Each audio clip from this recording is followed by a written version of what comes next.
And we are live. How's everybody doing tonight? My name is Anthony Brian Logan, and you're watching and/or listening to ABL Live. Thank y'all for joining me tonight. You could be almost anywhere in the world, but you're right here with me live on the show, and I appreciate y'all for that. We got a whole lot going on all over the internet, all over mainstream media, social media, everywhere, and I don't know where to start. First of all, we have the anti-Israel, pro-Palestine protests all over the nation on college campuses. You got them at Yale, USC, Columbia, if I'm not mistaken. We'll talk about that a little bit more a little bit later. Also, the House passed the TikTok ban bill earlier this year. Now the Senate has passed it and Joe Biden signed off on it as promised. What does this mean? Are they going to ban TikTok? Why do they really want to ban TikTok? Is it about a bad algorithm? Is it about Chinese influence? What is the reason? We'll talk about that a little bit more a little bit later. Also, Walmarts are getting rid of self-checkout lanes completely in a handful of locations. 2 stores this year, one in St. Louis, one in, what's the other one? St. Louis and some Cleveland, Ohio. After they already took out 3 stores, self-checkout lanes in New Mexico last year. We'll talk about that a little bit more a little bit later. Also, Stephen A. Smith, ESPN sports personality, apologized for defending Trump in a ridiculously cowardly display. He apologized. The woke mob got to him, and he did what you should never do, which is apologize. We'll talk about all those things and a whole lot more on tonight's episode of ABL Live. And thank y'all again for being here. You guys are the best audience anywhere on these interwebs. If you like what you're hearing so far, please give the video a thumbs up, like the video, share the video, do all that good stuff. That'll help me out tremendously. This is also an audio podcast you're listening to right now. It'll be available on your favorite audio streaming platforms, whether it be Google Play, Spotify, Apple, iTunes, etc. Link for that will be in the description, or just search ABL Live. I should pop right on up. Okay, we got a whole lot going on. Before I get into everything, shout out to the sponsors, and thank you guys for supporting the videos where I had the baked in ads. I really, really appreciate that. Shout out to my guy who's selling the ads for me. I appreciate you. Shout out to Rob Smith for giving me the connection for my ad guy. I appreciate you as well, sir. And I got a few more of those coming up. And it's going to get really crazy once we get toward the election. So I'm just getting ready. I'm getting ready, man. Summertime is going to be a mess. It's going to be a whole lot going on. We are already seeing a few things happening right now. They're trying to generate a George Floyd 2.0. You got the riots potentially brewing, protests, quote unquote, protests happening. They're setting up Chaz Chop type things all over the nation on college campuses. So get ready for this summer. I know I am. Hopefully you are as well. But thank y'all for supporting those videos. I really, really appreciate y'all. But for this stream sponsors, y'all know how I do. PatriotPost.us, your best source of news and information anywhere on these interwebs. Their link will be in the description, or just visit the website directly. Tell them ABL sent you. Also, my merch website, ablmerch.com. That is ABLMERCH.com. You get the hats, t-shirts, stickers, hoodies, mugs, and more right on the website. Y'all check it out through the link in the box, or just visit it in your browser, ablmerch.com. Also, go to my regular website, anthonyblogan.com. That is ANTHONY, the letter B, LOGAN.com. Go to the front page of the website. I have articles for each video that I produce, and in each article, I have a summary, plus sources from the left, from the right, from politically agnostic, local, national, international, whatever kind of source you want, whatever kind of full video you want. As long as it's legal, it'll be on my website, anthonyblogan.com. Also, go to my contact page on anthonyblogan.com to find my email address, my snail mail address, my social media accounts, my Facebook, Instagram, Twitter, never going to call it X. Everything is right there on the contact page. Oh, fun fact, I was on my Facebook, and shout out to you guys on the Facebook. Watch me right now. Please give me a thumbs up over there. Shout out to you guys. But I was over there And somebody was like, hey, you're not going to call Twitter X unsubscribed. It's like, really? Is that all it takes? That's crazy. The internet is a wild place. But shout out to you guys who follow me on those platforms. And please, oh, please, oh, please, if you're ever wondering if you're conversing with me or not, just double check. My email is really easy to remember. And if you don't remember it, it's on my website, contact@anthonyblogan.com. If you're going to say, hey, ABL, where can I find that? Can I write it down? How can I get it quickly without having to remember? Just go to the website. It's right there on the contact page. Very easy to remember. My email address is not I'm a Nigerian scammer 007@hotmail.com, nor is it I'm a Lithuanian scammer and I weigh 100 million plus pounds and I'm covered in borscht and whatnot at gmail.com. That's not my email address. My email address is contact@anthonyblogan.com. Not Gmail, not Outlook, not Hotmail, not AOL, not Yahoo. No generic, free, random email. It's my actual domain that I have the leasing rights to. AnthonyBLogan.com. Please, please, please don't get scammed. Don't nobody got time for that. You got all kind of scams going on. You got romance scams, regular financial scams, just people that are fraudsters in general, taking billions of dollars from you. It's an entire industry. So please, oh, please, oh, please don't get scammed. Anyway, we got a lot going on.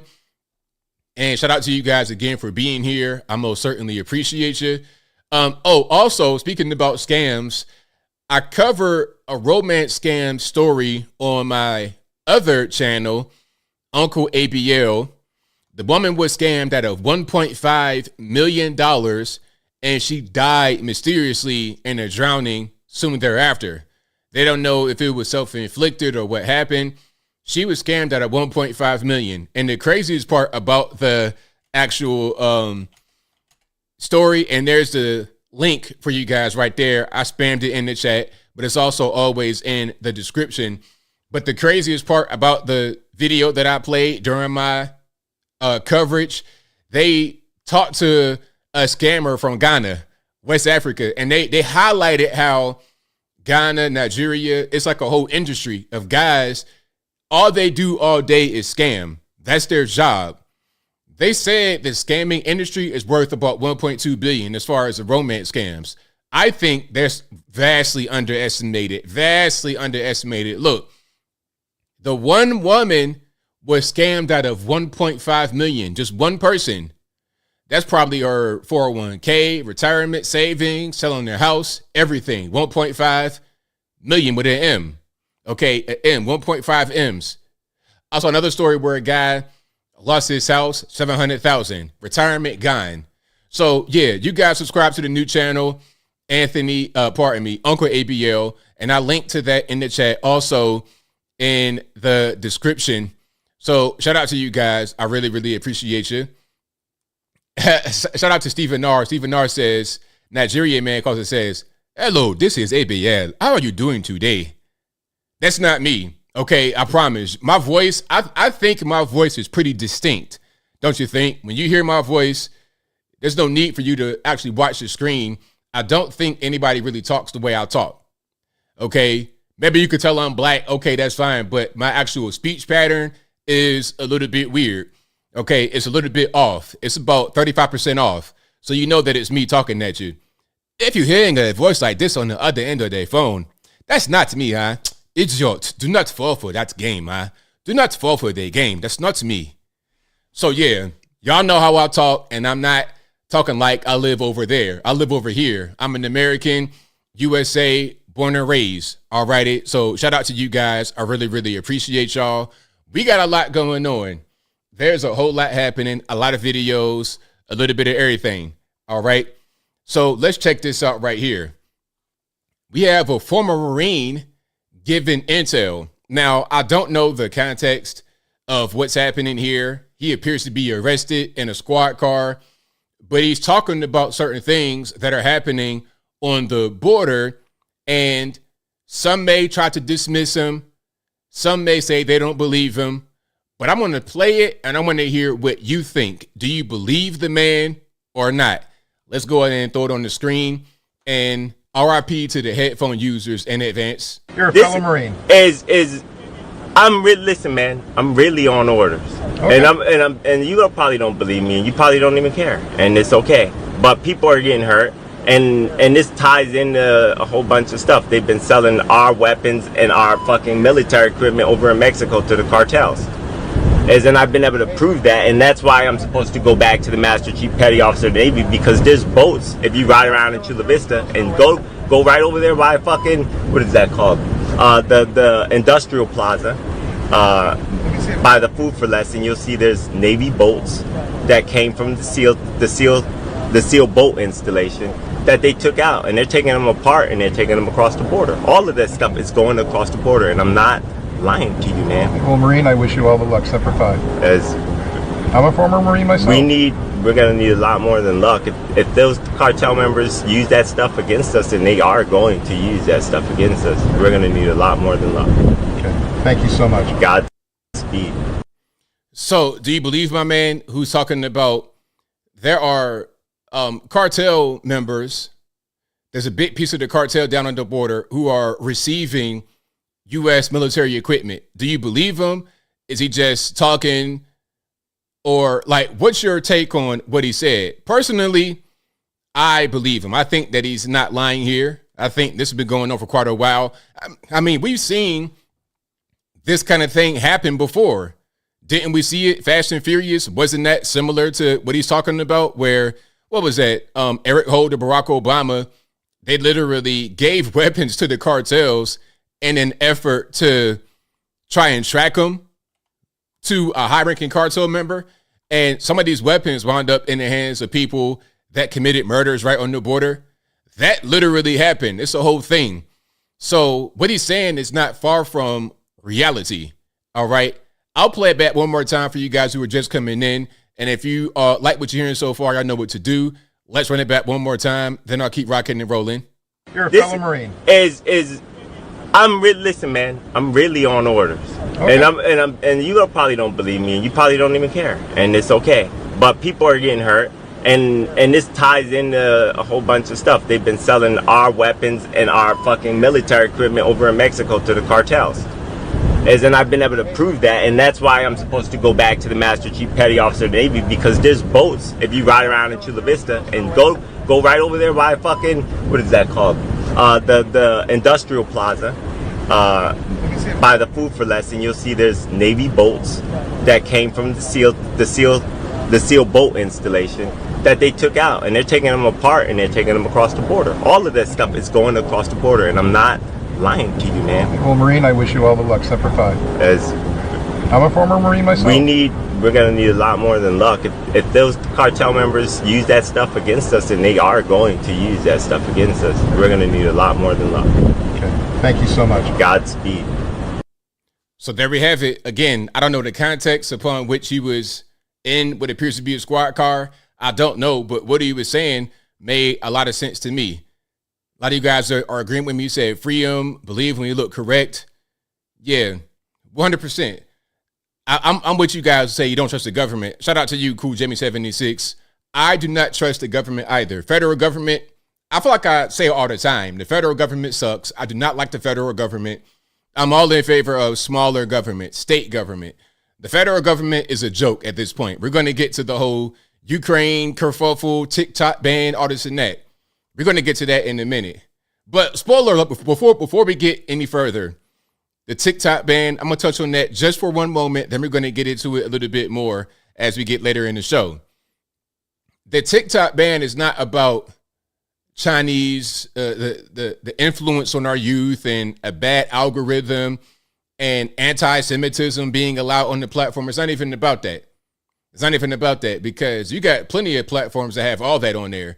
You can find all of that on Instagram, Facebook, Twitter, YouTube, whatever you want, you can find it. Okay, so that's not even the point. The point is that the U.S. government wants to have a certain level of control over TikTok that they have on, let's say, at Facebook.com and Instagram. Remember the Hunter Biden kerfuffle, the laptop from hell? Remember that? And then also the Ashley Biden diary. Remember how if you posted that on Twitter before Elon Musk, on Facebook, Instagram, if you posted that, your channel, your page got nuked instantly. This was a story that came straight from New York Post, a well-respected newspaper, one of the oldest papers in our nation, New York Post, owned by Rupert Murdoch, a mega billionaire. Why would that company, that publication, put out fake news? They're not going to do it. They're going to vet it and make sure that it's right. But if you put it out, then you got your whole page deleted. Is that because Twitter just wanted to really be against fake information, false information? No. It's because the government pressured them to do it. That's what happened. The federales made them do that. But they can't do that with TikTok. Actually, it's the other way around. China can make TikTok do certain things, but the U.S. cannot. Not really. And that's the problem right there. There are certain laws you got to abide by, but there's certain other unofficial things that the U.S. wants to make social media companies do that they can't make TikTok do. So people can talk about antisemitism, a bunch of other stuff that doesn't really matter. It's all about control. And ultimately, it's about controlling you. You are who they want to control because they want to control you through social media. Your phone's always in your hand. It's a very powerful tool. They want to connect with you this way to control what you think, to control what you receive, so it could benefit the government. That's all. That's really the long and short. But we're going to get more into it a little bit later. We're going to get more into it, okay? And it's going to be kind of a long story. But let's keep on rocking and rolling for now. We're going to touch on that later, so y'all hang tight. Now, I have a positive Florida man story.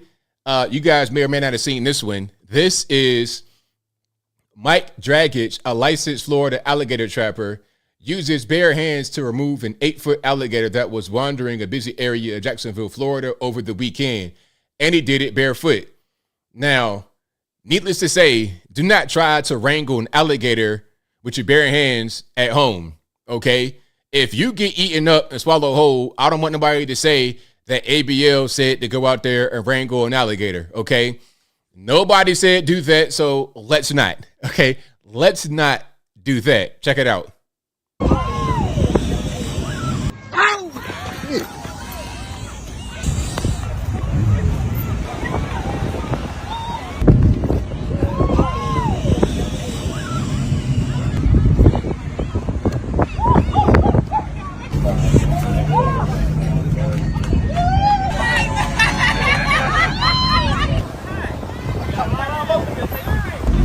Gator boy. Now that boy's got to be heavy. That gator right there has got to be extremely heavy. It's going to be acting the fool, wilding out, but he was able to go ahead and wrangle it. But again, you got a professional, know what they're doing. He's able to go ahead and get her done. So shout out to my man for making that happen. But again, don't you guys do that who are not trained professionals, because that gator will swallow you up whole, like TD Jake said recently, and it might put you in that death roll.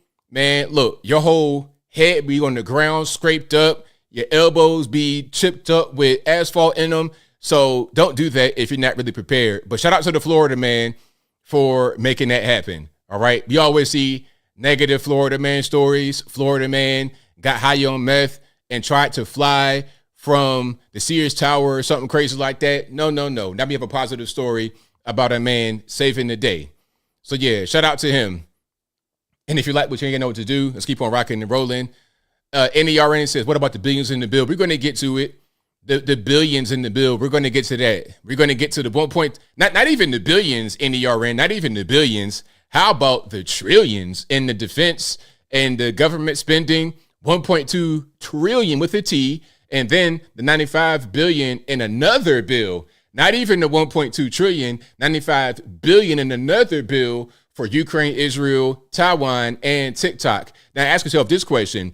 Why was the TikTok ban put into a bill that gave 95 billion to Ukraine, Israel, and Taiwan? Where's Taiwan? China? Well, kinda. Taiwan says they're Taiwan. We say they're Taiwan. China says that's China. You see, we're playing games. We're kind of just playing games, poking the bear, poking Winnie the Pooh, a.k.a. Xi Jinping, and it might not really go that well for us, in my humble opinion. But I digress. Now, do you guys want to feel old? I know I do. I know I'm old. I've accepted it. You know, ever since the gray beard came in, I get called Unc every day. So I've accepted it. That's why I got the new channel, Uncle ABL. I've been called Unc every day. Now, do you guys want to feel old? Check this out. This is a museum with vintage phones. Now, a lot of you guys, this might have been your first cell phone. Okay. I remember when all these phones came out, all of them. All right, let's not have the Nirvana or whatever it is in the background. I ain't trying to get a strike. But you see, look, you got the big, the backpack style phone. I think that might have been like a car phone that kind of was like that as well. Back in the early 90s, my granddad had it was like a Jeep Wrangler type situation. It wasn't a Ford Bronco, but it was white. It resembled a Ford Bronco, but it was not, because it had 4 doors, if I'm not mistaken. But he had a car phone that was provided by the local government because he was on the school board. Different story. Anyway, it was a phone that looked just like that. And then this one, that was very familiar as well. Of course, you had the Sidekick. That was very popular when I was like in high school, college. And then the BlackBerry. Listen to me very well. The BlackBerry, I think, is still my all-time favorite phone. I had a BlackBerry. It wasn't like this one. It was very similar, though. I had a BlackBerry until 2018. And I did not have a full touchscreen phone like this until 2018. I was holding on to that BlackBerry until it just completely was no longer supported. All right. Now, I don't know what that is right there. Is that a Tamagotchi? What is that? What is that right there? Do you guys know what that phone is right here on the left-hand side of the screen that I'm circling? What is that? Oh, the beeper? That's a good question. Where's the beeper? I don't know. Good question. And of course, the Razor. Everybody had that. Look, they have the first iPhone in a museum case. That's crazy. Okay, that is totally nuts. All right. So it says age of wireless, 1999 on. I had a Nokia. I might have had that exact same Nokia, the 71, the 7100. I might have had that same Nokia back in the day, 1999. My first cell phone was 2002, I think. I might have had a phone that was just like that back in the day. With the antenna that would come out, I sure did. This is a museum. So do you feel old that the phone that you probably had when it first came out, you probably look forward to, is now in the museum? It tells you how much time flies. Okay? It tells you how much time flies. Now, somebody said Trump got indicted in Arizona. I don't think that's true. You can just double check. No, Trump did not get indicted, but other people did get indicted, but not Trump. Okay. It says Trump's 2020 fake electors charged with state crimes in Arizona, but not Donald Trump himself. So yeah, that's what happened, but I'll probably touch on that a little bit more a little bit later. That's just happening right now. Let's see if I can put it on the screen for you guys right quick. Shout out to NBC for getting in the way. Let's check this out here. All right, give me a second. Can we get some sound? Alleged fake electors who backed former news, a grand jury in the state of Arizona indicting 11 alleged fake electors who backed former President Trump in 2020 for efforts to overturn Joe Biden's win in the presidential election. This comes following a year-long investigation. Vaughn Hilliard has been following these breaking developments for us. Vaughn, break it down for our viewers. Yeah, Tom, folks will recall the fact that in Georgia, Michigan, the prosecutors in those states have already indicted individuals who were alternate electors in those states. And now Arizona is the latest, coming from an indictment from the Arizona Attorney General of the 11 individuals who were Trump supporters, who folks will recall Donald Trump lost by just about 11,000 votes to Joe Biden in the state of Arizona. And you're looking at the video right now on December December 14th of 2020, more than a month after Election Day, several Republicans convened in this room and they signed a certificate of a slate of electors to go and potentially be counted on January 6th of 2021. And what from this investigation is the Arizona Attorney General, Chris Mays, is indicted them for fraud as well as a conspiracy. That's enough of that, but you understand what's going on. So you have Trump electors who were indicted in Arizona after an investigation. You know, this is all BS, though. It's all planned. I think once they realize they might be able to get some criminal action after J6, they planned it to happen right around right now, because a lot of these things were alleged back then on J6, 2021. So why is it just now that we're having any kind of charges? Why are we just now seeing anything really develop from this? It's because it's a way to interfere with the election. That's all. What they call that lawfare. That's what's happening right now.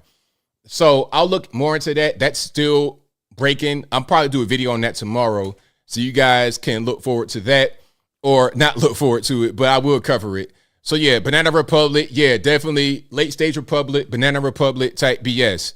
That's kind of what's going on out here in these streets. All right. And it's to the point now where whenever they do it, it just galvanizes support for Donald Trump that much more, because even your regular normies understand that it's BS. We understand that it's nonsense. It's not really a serious thing. So at a certain point, we say, you know what?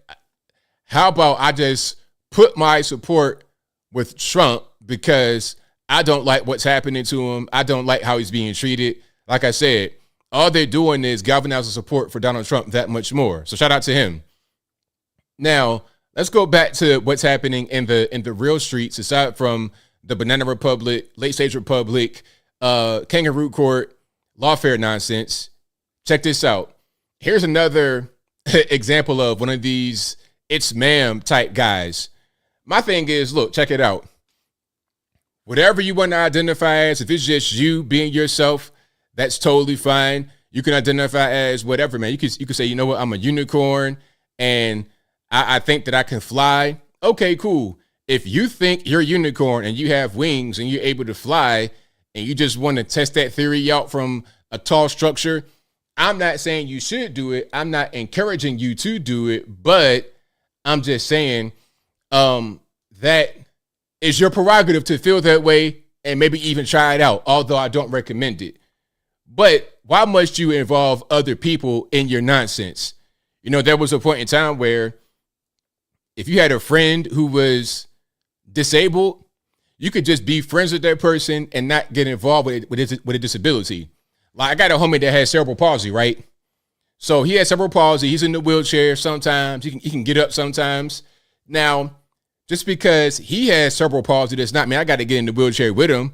I'm not trying to struggle to get to the door with him. I will help him open the door so he can go through. I'm not trying to be right there with him. Okay, I'm not having to do what he's doing. I'm just not. And the same thing, if you think that you are something else other than what you are, why must I participate? I'm in my own world, you in your own world. Let's have that be that. Okay? Now, here's another example. We got somebody in a dollar store, Dollar General, acting the fool. And my man right here, he's not trying to hear it. Okay? He's in there just minding his business in Pflugerville, Texas, if I'm saying that right. He's minding his business, not worried about nothing. See look on his face. And let's hear the interaction, shall we? This is Quentin at the Dollar General in Pflugerville. What did you say, Quentin? You called me a she, her? I don't know what. And you said to get the fuck out because your system's... I don't know what you said. Now, okay. He's probably like confused. Like, I don't know what you want to identify. I don't know what's going on. But the caption here says, I was mad, so I messed up my words. But he really said, get the F out of the way, or get out of the way so we can help this customer, sir, ma'am, whatever, get the F out. He stopped and started saying, man, a lot more once I was recording. I mean, listen, I don't know what to call you. If I call you sir, that might be wrong. If I call you ma'am, that might be wrong. So I can tell that something's going on. So how about I say sir, ma'am, and cover all the bases? Man, go on somewhere. Oh, no, what'd you call me? Please, Quentin, please feel free to tell me what you called me. We can play this game all day. Oh, what game? Where you're being transphobic and offensive because your system's not working, and I asked if we could use another register, and you said This get the fuck fellow out of here here? is giving me a hard time here at Dollar General. All right, Doesn't sorry. want to leave because their card is declined because My of card did not insufficient funds. it did not say insufficient funds. What did it say, ma'am? Did my card say insufficient funds, or did it say that your system's not working? Man, look, she don't want no parts of this. She's just going to keep on minding her business. My man, you're in a Dollar General. A Dollar General. Sir, really? Is it that serious? You're acting like you're in a Louis Vuitton store and you just spent $10,000. You spent $5 in a Dollar General. What are we talking about here? No, I'm serious, because this isn't cool. Is it okay if I check out? Anyway, this is not, it did not say insufficient funds, sir. What did it fucking say? It said no checking account. What does that mean? It did not say insufficient funds. We're going back to your transphobia. What did you say to me, sir? You giving me a hard time here before at this place. What did you say to me? Keep filming, because it's going to be on here. You cussed at me. You said, fuck you. You're going to lose your job, sir. Have a good one.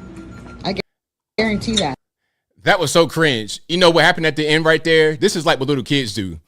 When little kids cannot get any more attention after they throw a tantrum, they just eventually stop. They tire themselves out and they just walk away. That's what happened. It's like a child. It's like, my man, you're an adult in the store trying to buy items and you behave like a child. He's not trying to have any kind of smoke. He doesn't know what to call you. You're getting offended and pulling your camera out.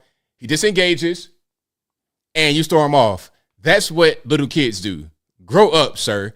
Now, I'm going to show you his picture so you know who we're talking about, so you can kind of see what's going on. All right. So if you see this gentleman coming to the store, acting the fool, and the card probably did decline, okay, and he's offended, he's upset, and wants to start some nonsense, all right, that's the guy right there. Now, clearly, this is a man, but it's a little something else going on, all right? It's some kind of softness happening, a tinge of sweetness, but I'm seeing some male pattern baldness, jawline, obvious mustache. So obviously something's going on. So I don't know what to call you. What do I call you, sir, ma'am, Sam? What's happening? How about this? You acting the fool? Leave the store. That was probably the security dude in the Dollar General. Yo, go ahead and roll out. The cashier lady doesn't know what to do with you. The other guy's like, yo, can I go ahead and check out? The security dude said leave, so it's time to roll out. Get some more funds on your EBT card. Your EBT card needs to get refreshed.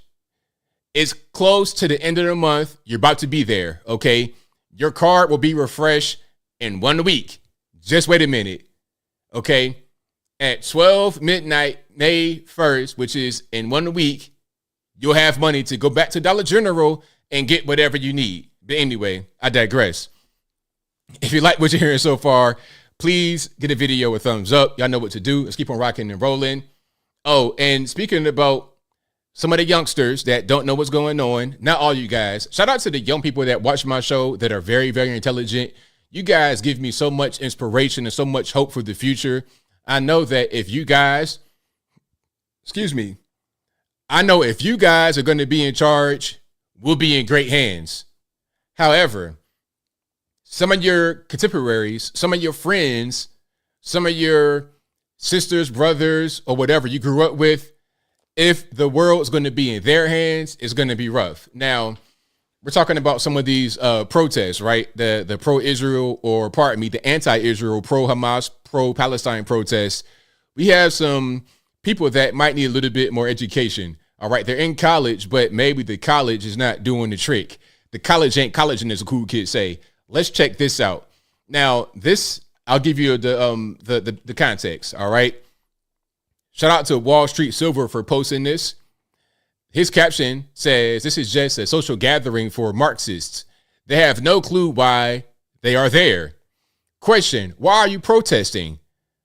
Protest number 1, I don't know. I'm pretty sure there's something about Israel. Why are we protesting? Like literally not even knowing why she's there. Check it out. And what would you say is the main goal with tonight's protest? I think the goal is just showing our support for Palestine and demanding that NYU stops. I honestly don't know all of what NYU is doing. Is there something that NYU is doing? I really don't know. I'm pretty sure they're... Do you know what NYU is doing? About what?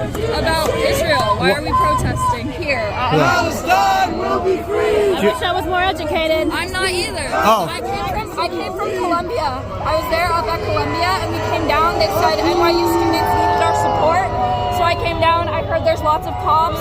Some people were saying it was getting dangerous. And what would you say? So, and again, RIP to the headphone users. But if you didn't hear that, she's talking about Israel, Palestine, or whatever. But as far as NYU specifically, she's like, well, what did NYU do? Why are we here protesting them? And then her friend didn't know either. She was like, I wish I was more educated. You know what? That is a very honest and transparent moment. And the irony here is that you guys go to college. So how about this? How about, I got a novel idea. And if you guys agree, let me know.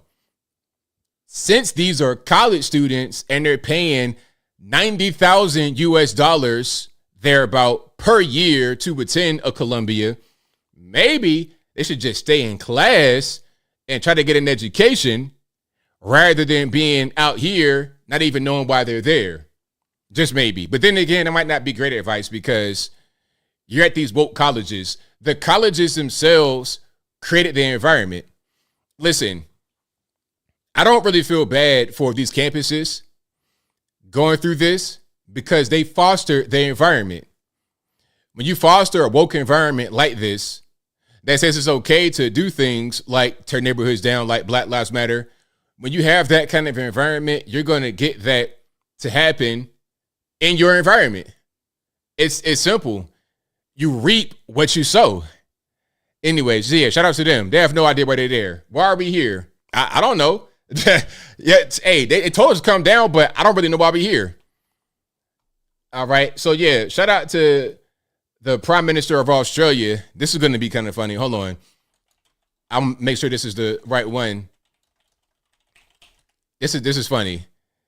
Okay, yeah, Prime Minister of Australia, Anthony Norman Albanese.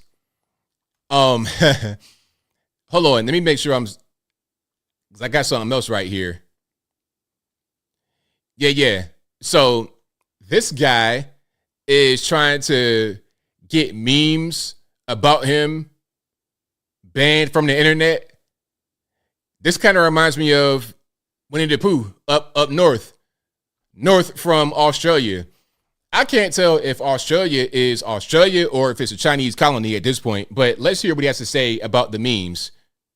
Media platforms have a responsibility to make sure that misinformation isn't got out there. I noticed today, for example, on the way up here, they've removed various sites that were up containing fake images of myself superimposed on other people. That's the sort of thing that is going on social media. Social media has a responsibility to do the right thing here. Sir, it's called a meme. So he's talking about social media platforms have the responsibility to remove, quote unquote, fake pictures of him, your head superimposed on something. That's called a meme. All right. It's at a certain point, it's just comedy. It's just jokes. It's just all in fun. So this is the kind of language you would get from Xi Jinping. Okay, if they got my head on Winnie the Pooh, let's ban it. Let's send them to the penitentiary to make big rocks, little rocks. Let's put them in a shoe factory, a sweatshop, make them work for 45 years with no rest, all that kind of stuff. That's what they do in China. Now, I thought Australia was more of a free country, but if that's the case, then I can't tell from what he just said right there, talking about banning memes. How are you going to do that? That's not really your thing. But yeah, shout out to him. All you're really going to do is make the memers go that much harder. That's all you're going to do. Because the memers, they don't play any kind of games at all. They're really into it. Yeah, definitely butthurt. Okay, super butthurt, but that's fine. All right, let's keep on rocking and rolling here. Now, here's something from a Democratic, a Democratic House rep from Northern Virginia, which is, in my opinion, not really Virginia anymore. Northern Virginia, coming from a guy that grew up in Virginia, Northern Virginia, in our opinion, is DC. Okay? If DC was a state, which it's not, but if it was, DC would start at Fredericksburg, Virginia, go all the way over to like Berkeley Springs, West Virginia, the border, that way, like a bowl, and it would kind of dip down at Fredericksburg in the middle, and it would go up like on the coastline of Virginia by Chesapeake Bay, and then it would go over to like Berkeley Springs, the West Virginia Panhandle. That area right there, that's all, in my opinion, DC. That's not Virginia. So this guy is a House rep from that area, right there in Centerville, Fairfax, Burke. He says the Ukrainian-Russian border is our border. You got to watch this. Yeah, DMV. Exactly, Eugene, DMV. That area, we don't count that as Virginia. And I always hate when I say, yeah, I'm from Virginia, and they say, oh, the DMV. I'm like, no, not the DMV. No. I repeat, I am not from the DMV. And if you don't know, that's DC, Maryland, Virginia, the DC metro area. I am not from there at all. That's not that's like being from, I don't know, Pittsburgh. And then somebody says, oh, you from Philly? No, I'm not. But anyway, check this out. Some say, well, we have to deal with our border first. The Ukrainian-Russian border is our border. Some say, well, we have to deal with our border first. The Ukrainian-Russian border is our border. Now, last I checked, Russia was not part of the U.S. Ukraine was not part of the U.S. So what is this man talking about? The Ukrainian-Russian border is our border, huh? Since when did that happen? I wasn't necessarily a straight A student. I was a good student, but I wasn't necessarily a straight A all the time. 4.5 with AP classes. I wasn't that kind of guy, right? I was smart, but not an overachiever. You understand? But I do know a tad bit about geography. And what I know is that there's no U.S. territory, possession, what they call it, enclave, exclave, nothing like that over in that part of the world. So what is he talking about right here? It's ridiculous, man. We keep giving these people so much money. I guess maybe he thinks that they are us, but they're not. They are not. Ukraine is Ukraine. Russia is Russia. And that's it. And by the way, that was part of the TikTok ban bill. Because remember, $95 billion has been given to Ukraine, Israel, and Taiwan, with the majority of it, like 68 billion or so, given to Ukraine. Okay, we keep every 2 weeks, it seems like Zelensky comes here wearing pajamas with his hand out. Can I get some more? Please, sir, can I get some more? How about not? What do you say? Please, can I have some more? No, you can't actually. But yes, he can, because he keeps getting it. And speaking about Pajama Boy begging, here he is. Check it out. Let's watch. Hello, sir. Bill Keating from Massachusetts. And I have something that you're really going to like. Yeah. Come on, this is the official tally of the vote. Yes, I see. For the supplemental aid. Yes. And look at that vote. 73%. Yes. Thank you so much. 73. That's a good vote. Good, very good. Thank you very much. Hello, sir. Bill Keating from Massachusetts. And I have something that you're disgusting. This disgusting, man. Gross. And that's a really big ratio. It shouldn't have. I'm getting triggered. I'm triggered right now. I'm about to bust into flames. I'm so hot over this whole situation.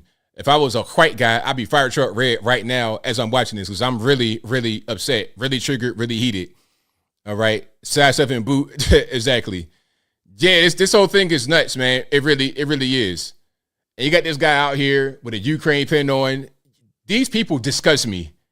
It's like, look, I don't want anybody innocent to die in any war. I don't care where it is, whether they be black, white, Puerto Rican, candy stripe. I don't want any innocent person to die. But at the same time, is it our responsibility? Is it our kids and our grandkids and our great-grandkids' responsibility to fund these wars, to fund these people? Is that our job? I don't think so. And this is part of the reason why many of us voted for Trump in 16 and 20 is because he was against this type of stuff. The never-ending foreign wars, foreign aid, foreign intervention, he was against it. That was a chief reason why I gave him any kind of attention, because he was talking that way. I'm like, okay, I like what I'm hearing. No foreign wars, good. Now, as soon as he's out of the way, at least for this particular period of time, 2020 to 2024, we got Taiwan, we got Israel, we got Ukraine, we got all kind of stuff popping off. Is that a coincidence or nah? Y'all let me know. But anyway, I digress. If you like what you're hearing so far, please give the video a thumbs up, like the video, share the video, do all that good stuff. That'll help me out tremendously. Let's keep on rocking and rolling here. We have much more to get into. Oh, speaking about Ukraine, let's check out Ukrainian nightlife, shall we? All right, let's check it out. Let's see what's happening over in Ukraine, okay? We got a bar, blue and gold, like Ukraine's colors, like the St. Louis Rams, like they're a sports team. Check it out. Despite the rockets, Ukraine's nightlife is rocking. The bars and clubs are full. The place is jumping, music pumping, drinks flow freely, and they dance like there's no tomorrow. And it's not just here. Fun fact, there are now more bars and restaurants in the capital than before the start of the invasion. Now, I wonder how much of that money that we're giving Ukraine has gone toward people that have funded clubs and bars. You know, one of the main ways to funnel money, to launder money, is through a restaurant, through a bar or a club. That's like the number one way. I'm gonna say the top way, but it's a really big way that guys do it. Because I know guys that done it. And back in Virginia, I know a lot of guys that got locked up who had restaurants as fronts for drug selling, or they were selling drugs and then they were using the profits to go into a nightclub. That's the oldest trick in the book. If you guys ever seen The Wire, that was what they would do. They would have a front man for the club, and behind the front man, it was drug money. The music industry is funded like that. Clubs, bars, restaurants, clothing labels. A lot of that is ways to launder drug money. So, $1 million question. If the country is going through war and having hard times, and Zelensky keeps needing more and more and more and more money, why is this man begging for a country that keeps having more and more restaurants and bars? Maybe some of that begging bowl that he has is leaking into the hands of nefarious people who do things like open up bars and restaurants. Just maybe. I'm saying, I've seen plenty of stories about some of these guys in Ukraine getting BLM style stuff, big, large mansions, big, long money. Okay. I've seen those kind of stories. So if that would be the case, I would not be surprised at all. And again, that's your taxpayer money, billions of it so far. All right, speaking about money, here's a question that I was asked, that I asked my mom when I was young. And I've told a story before about money. I was asking her when I was a little boy, because I went to school one day and I learned about the printing press for the first time in the Federal Reserve. I got told everything, I felt like, when I'm like 7, 8 years old. So I knew about poverty, people not having no money. At that point, I was aware of what that was at about 7 or 8 years old. So I go home and ask my mom, I was like, hey, well, look, we can print money in this country. So if people are broke, why can't we just print more money? And her response was, look, son, if they print more money, then it'll be worth nothing. The value of money is in the scarcity of it. She told me that when I was about 8 years old, and I understood it. And I always knew that to be true. But now, 2024, a lot of what we have known in previous years, although it's true, people ignore it.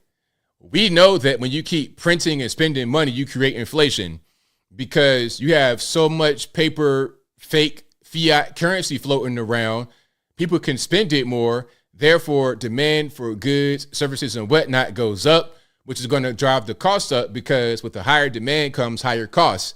to fulfill the demand, you got to increase the cost. If you have a low cost, you keep selling it out, you can't fulfill the demand. You can't operate that way. So you raise the cost. That's called inflation. We're also told about what a boy is and what a girl is. We were told that boys could not have babies, but girls could. We were told about all these things, okay, about pregnancy and breastfeeding and things of this nature. The birds and the bees, we all had that talk in some kind of way. We all found out in some kind of way if there was no talk. But now we're told that a man can have a baby, all kind of ridiculous nonsense. So a lot of the things that we knew to be true, that are true, that are undeniably true, are all of a sudden totally ignored right now in 2024. But here is a young lady talking about that very same thing, about the inflation. Check it out. And she's probably dead serious. And RIP in advance to the headphone users. USA is in debt. Everybody's in debt. Why don't we just print more money? And hold on, because I've heard the whole inflation, it'll go up topic. Well, just don't. Just don't make it go up. Let's just get the printers going. Let's print some more money. Like, aren't we the ones printing money? Hold on. Let me really logically think about this. The trees make paper. The paper is money. Okay. So we cut down more trees, snip, and we print some more money. The world would be a better place if I was president. No inflation, nothing goes up. We just print more money. We don't just give it away, but we print it and then we're not in debt anymore. Because aren't we like a lot in debt? I'm not stupid. But like for real though, should I like go tell the president? Like, hey, I know we were having some financial problems. I just had a little idea. Print some more money. Isn't it just like that simple? I feel like so many world problems are just like have really simple solutions. Like what other, I guess the printers, they cost some money. Maybe labor for whoever's printing the money. I'll print the dang money. And then the trees, the ink. But other than that, hey, we got more money. Just don't. Okay, now, you guys may think she's not being serious. She's just kind of joking. I don't know about that because this is not an unpopular opinion. Okay, I have another one with somebody else saying the same thing. Okay, I do have another one. Let's see if I can find it right quick. Yeah, I know what to do in the meantime. But yeah, these people are not, they're not joking. They are 100% serious because they think you could just keep printing and spending money and then that'll be a solution to any kind of problem. And it's clearly not at all. All right. Now, this might not be the same person. I don't think it is. I don't think so. Hey, so you know what I don't fucking understand? This is why I don't And sorry for the cussing. Don't blame me. Blame the white lady. understand. See this? See this? See that? This. This is worth $50? And context, she's Canadian. That's why the money looks like that. This is worth $5? This is the exact same piece of fucking plastic. This is the same thing. We made up these arbitrary numbers. And then we said, we can't print more or else it'll be worthless. How about just don't let it be worthless? How about just don't tell anybody or just like don't let it happen? We literally made this up. This is a construct we made up. Just don't let it inflate. Just don't. Like people, I get inflate, but I don't. Like just don't let it, you let this happen. You let this happen. How about you just let everything else happen too? Why don't you just let stuff not inflate? Like just deflate it. So yeah, and I couldn't tell the difference because, they're saying the same thing and they sound the same. Talking about something don't. Like how does that make any sense? Hey, you know what? If you print more money, you're going to cause inflation. Just don't. That's like what Joe Biden said, talking to Iran. Don't. Oh, that's going to be a great deterrent, Joe Biden. Don't. Okay. Great way to stop the invasion. Like, that's not going to do it. But yeah, when you print more money, when there's more money in a supply, people have more of it to spend. That's the problem. You can't stop that. There's a way to stop it. Look, if I'm getting paid, let's say at my job, I'm getting paid an annual salary, 50 grand a year. And then I get a raise to 75 and everyone gets the same kind of raise across the board. percentage-wise for whatever kind of job they do. All of a sudden, everybody has more money. If the goods stay the same price, services same price, but everybody has more money, people are going to have more to spend. Therefore, they're going to get more goods and services. They're going to get more expensive things. They're going to get more things. They're going to get more quantity of things. During C-19, during the scamdemic, the problem that a lot of people had was being able to keep up with demand, because everybody had so much money from the fraud, from the scams, they had so much money. Companies could not keep up with production. So a lot of companies fail because of that. It's so simple, but people just don't get it. They don't get it. I don't understand what kids are learning nowadays in school, but they're not learning what they should be learning. Now, speaking about money, homelessness in California is a result of too much money being given toward it. Let me explain. And you guys know, I said it before, and you guys are very smart. You understand what's going on. There's a bunch of NGOs, non-governmental organizations, who get a lot of money to, quote unquote, help with the homeless. And what do? They're giving out meals, they're giving out clothing, they're giving out blankets, they're giving out shoes, socks, and the crack kits, which I've shown before. The crack kits got crack pipes, needles, chapstick, whatever you want. They got a whole little thing in there to make your crack smoking experience a pleasant experience, okay? Aside from the fact that you could die, your heart could stop from hitting the crack, you might get some heroin, you might get a hot shot and die immediately, you might OD, you might nod off and not wake up. Aside from that part, you want to have a pleasant heroin injecting experience. You don't want to get HIV from a dirty needle. You don't have your lips bust out with some kind of crazy rash from a dirty crack pipe.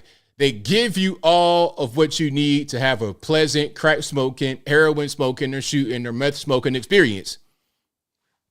When you do all that for these people, all you do is increase the number of homeless. Because look, if I smoke crack in Podunkville, USA, middle of nowhere, and then I hear about California, they calling me like, hey, yo, check it out. Come to California, you can get free crack pipes and free food and housing. You could do whatever you want. You can just go to the bathroom outside. You can panhandle, do whatever you want.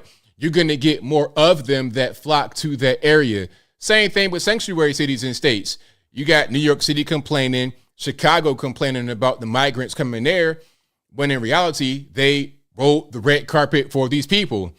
Why would you invite them to your house and get mad when they show up? If I throw a party and I got 10,000, 20,000, 100,000 flyers that say, hey, I got a party, come one, come all, bring a friend, tell a friend, you can squat here, sleep here, live here, it's no problem. And then when they show up, I'm mad. How can I be mad about that? I'm the one that invited them. Why am I upset that they came to my party that I invited them to? So California is spending billions on homelessness, but the problem keeps persisting because money that they're spending is an invite to the homeless. Come here, we have resources, we got whatever you need, you can smoke crack freely, we got cheap drugs, it's all good. So check it out. They spent $13 billion with a B last year in LA by itself, not just California, Los Angeles, $13 billion. Now, I don't know if that's the city of Los Angeles or LA County. It could be the city of Los Angeles, but that'd be crazy if it was just LA City. But it might be LA County, regardless of what, $13 billion. Now, let's see what Anna Kasparian of the Young Turks, interesting Armenian on a place called Young Turks. Let's see what her thought process is on the whole situation. Check it out. We spent $13 billion in Los Angeles alone last year to combat homelessness. You want to know where that money went? That money went to these trash nonprofits who have a bunch of executives making $500,000 a year. You're working for a nonprofit dealing with homelessness. That's my money. That's my parents' money. That is the hard-working people of California paying incredibly high taxes that go to what? So yeah, I'm sick of it. I'm sick of it. And honestly, just experiencing what I've seen on the ground in California has made me question a lot about. We spent 13. Now, Anna Kasparian. Anna kind of reminds me of Stephen A. Smith.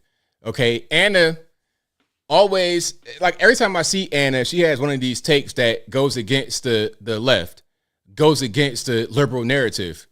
It's like she's almost trying to be conservative, but she refused to do it.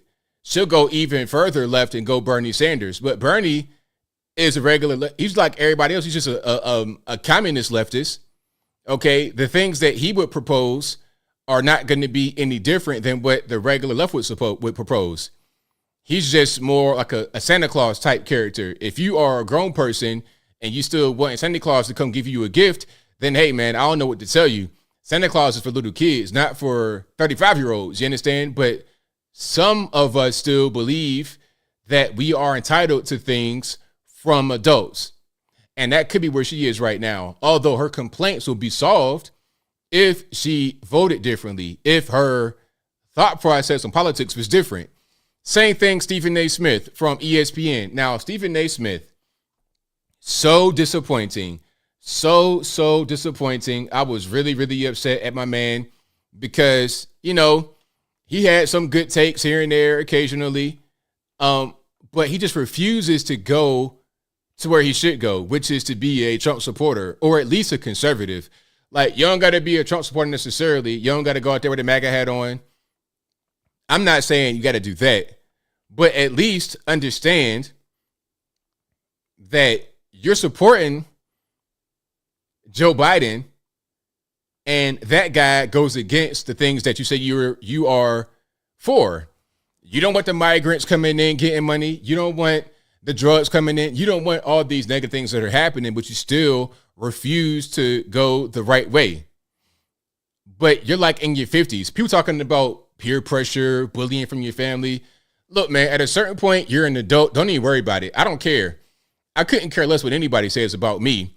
I'm going to do what I want to do because I want to do it. Period, point blank. I don't care about Stephen. I don't care about anybody. Oh, it doesn't matter. I'm a respectful person. I respect people, but ultimately my life is what I live. It's not about someone else and what they want me to do. It's about me. But he refuses to just do what's right. And it's so weird. And it's a lot of guys like this in the world. A lot of the community is like this.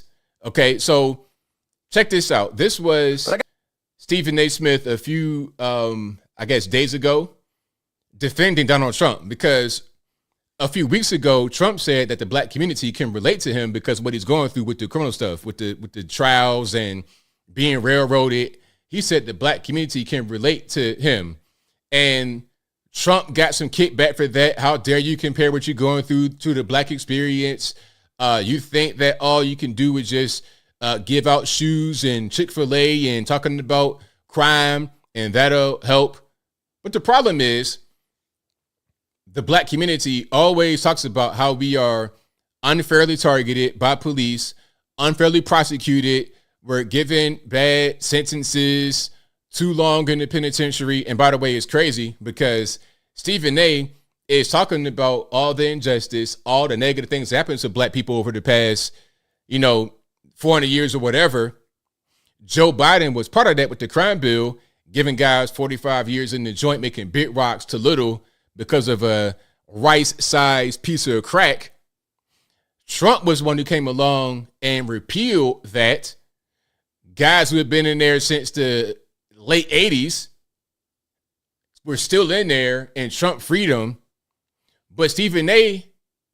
understands that happened and would still vote for the guy who did it and would throw the guy who repealed it under the bus, make it make sense.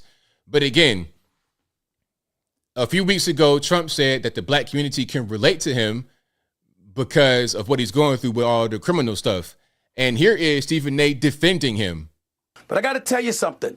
As much as people may have been abhorred by Donald Trump's statement weeks ago, talking about how black folks, he's hearing that black folks find him relatable because what he's going through is similar to what black Americans have gone through. He wasn't lying. He was telling the truth. When you see the law law enforcement, the court system, and everything else being exercised against him, it is something that black folks throughout this nation can relate to with some of our historic, iconic figures. We've seen that happen throughout society. So no matter what race, what ethnicity you may emanate from, we relate to you when you're suffering like that because we know we have. And that's what he articulated. So when you say something like this, first of all, before we go any further, Stephen A., you're a smart person. You are 54 years old. You've been on television for a long time. Okay. You are the star of ESPN. There's nobody on ESPN that's a bigger star than you are. You carry the whole network right now on your back because Stuart Scott, RIP, is not walking through that door. Keith Olbermann has lost his mind. He's not walking through that door. That the Chris Berman, like the guys of the past that I grew up on, are not walking through that door. It's your network now. You're the biggest star. You know that anything you say will be spun, will get clipped up, and if you're in any kind of way positive toward Trump, it's negative. You could say something true. You could say Trump wore a dark blue suit in court, and that'll get spun negative. Oh, he likes Donald Trump suits. How could he like a convicted sex assaulter? That's how they do in the media. And Stephen A., out of everybody in the world, should know that. If you're a regular normie going on TV for the first time and you give an interview, you have no idea what's going to happen to you. But he does. So after this, he gets a lot of negative kickback. People don't like what he says. And then he comes on his show, the Stephen A. Smith Show, and apologizes. I'm so sorry for what I said.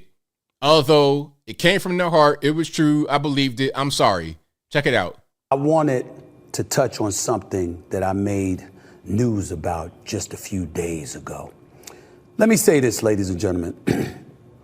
Accountability is where everything needs to begin in this world.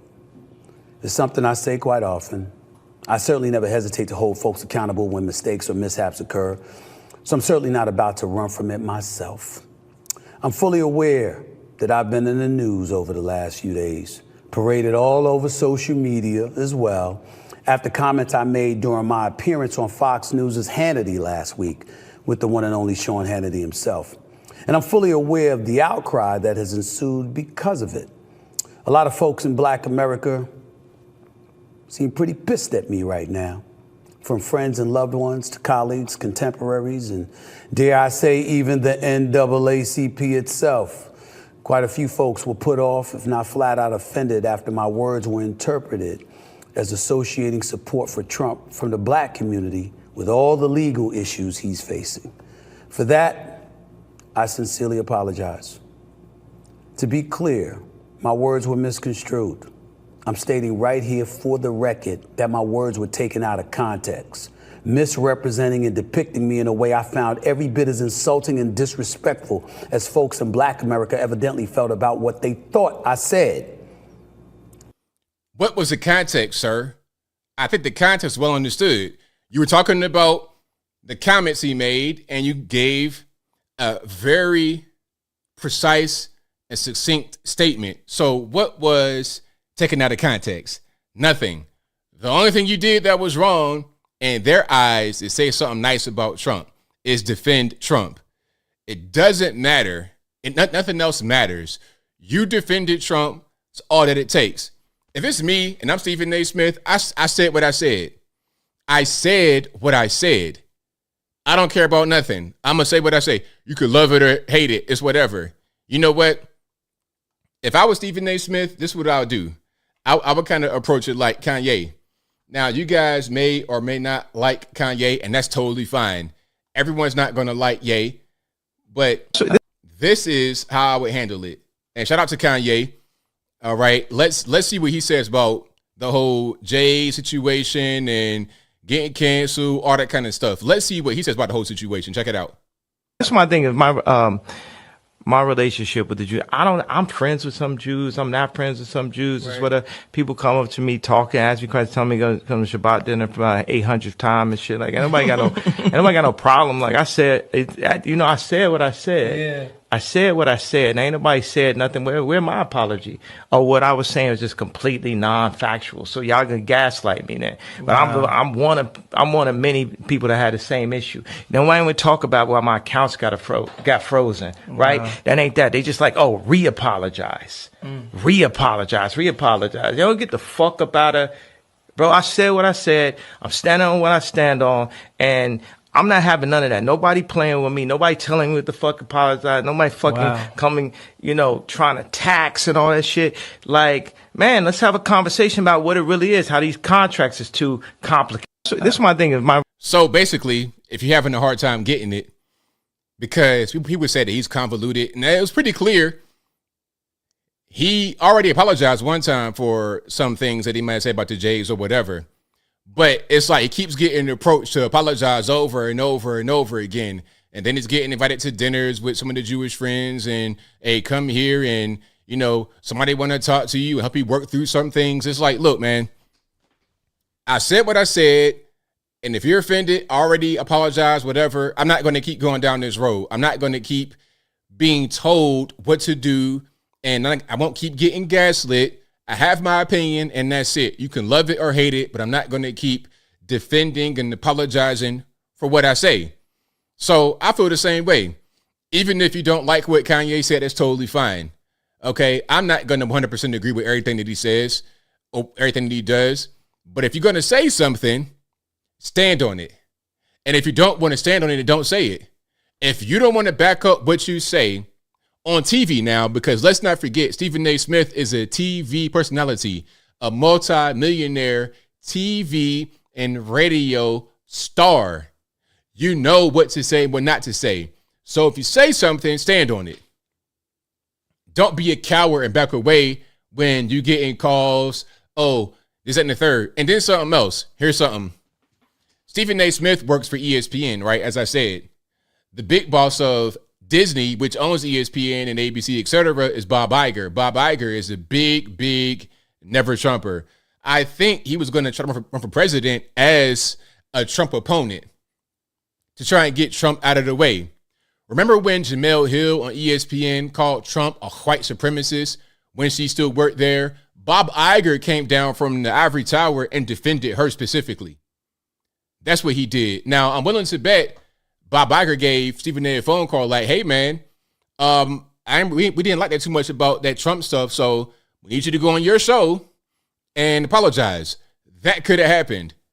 That could have happened. This is part of the reason why I don't like having bosses. I don't like having people that are going to be in some kind of way influential into what I say and what I do.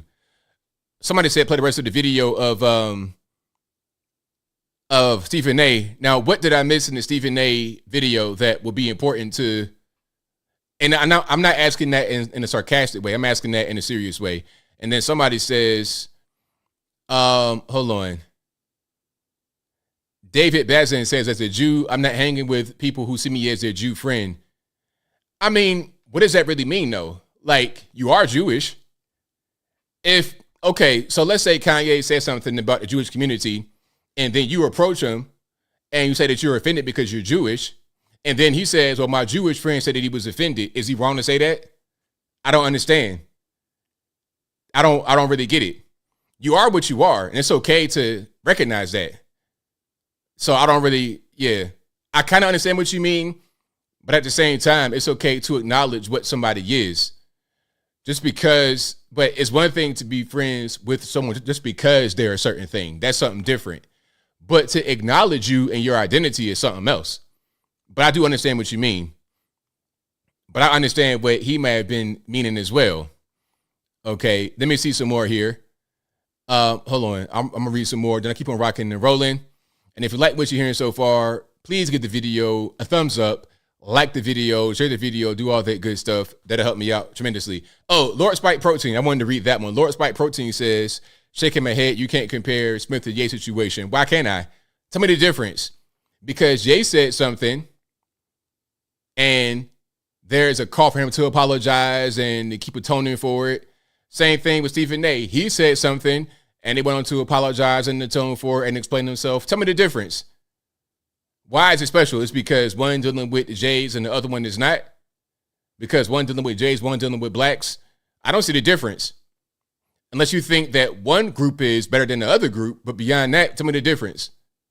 Now, if you're going to say that one group is above the other, then now we got an issue, don't we?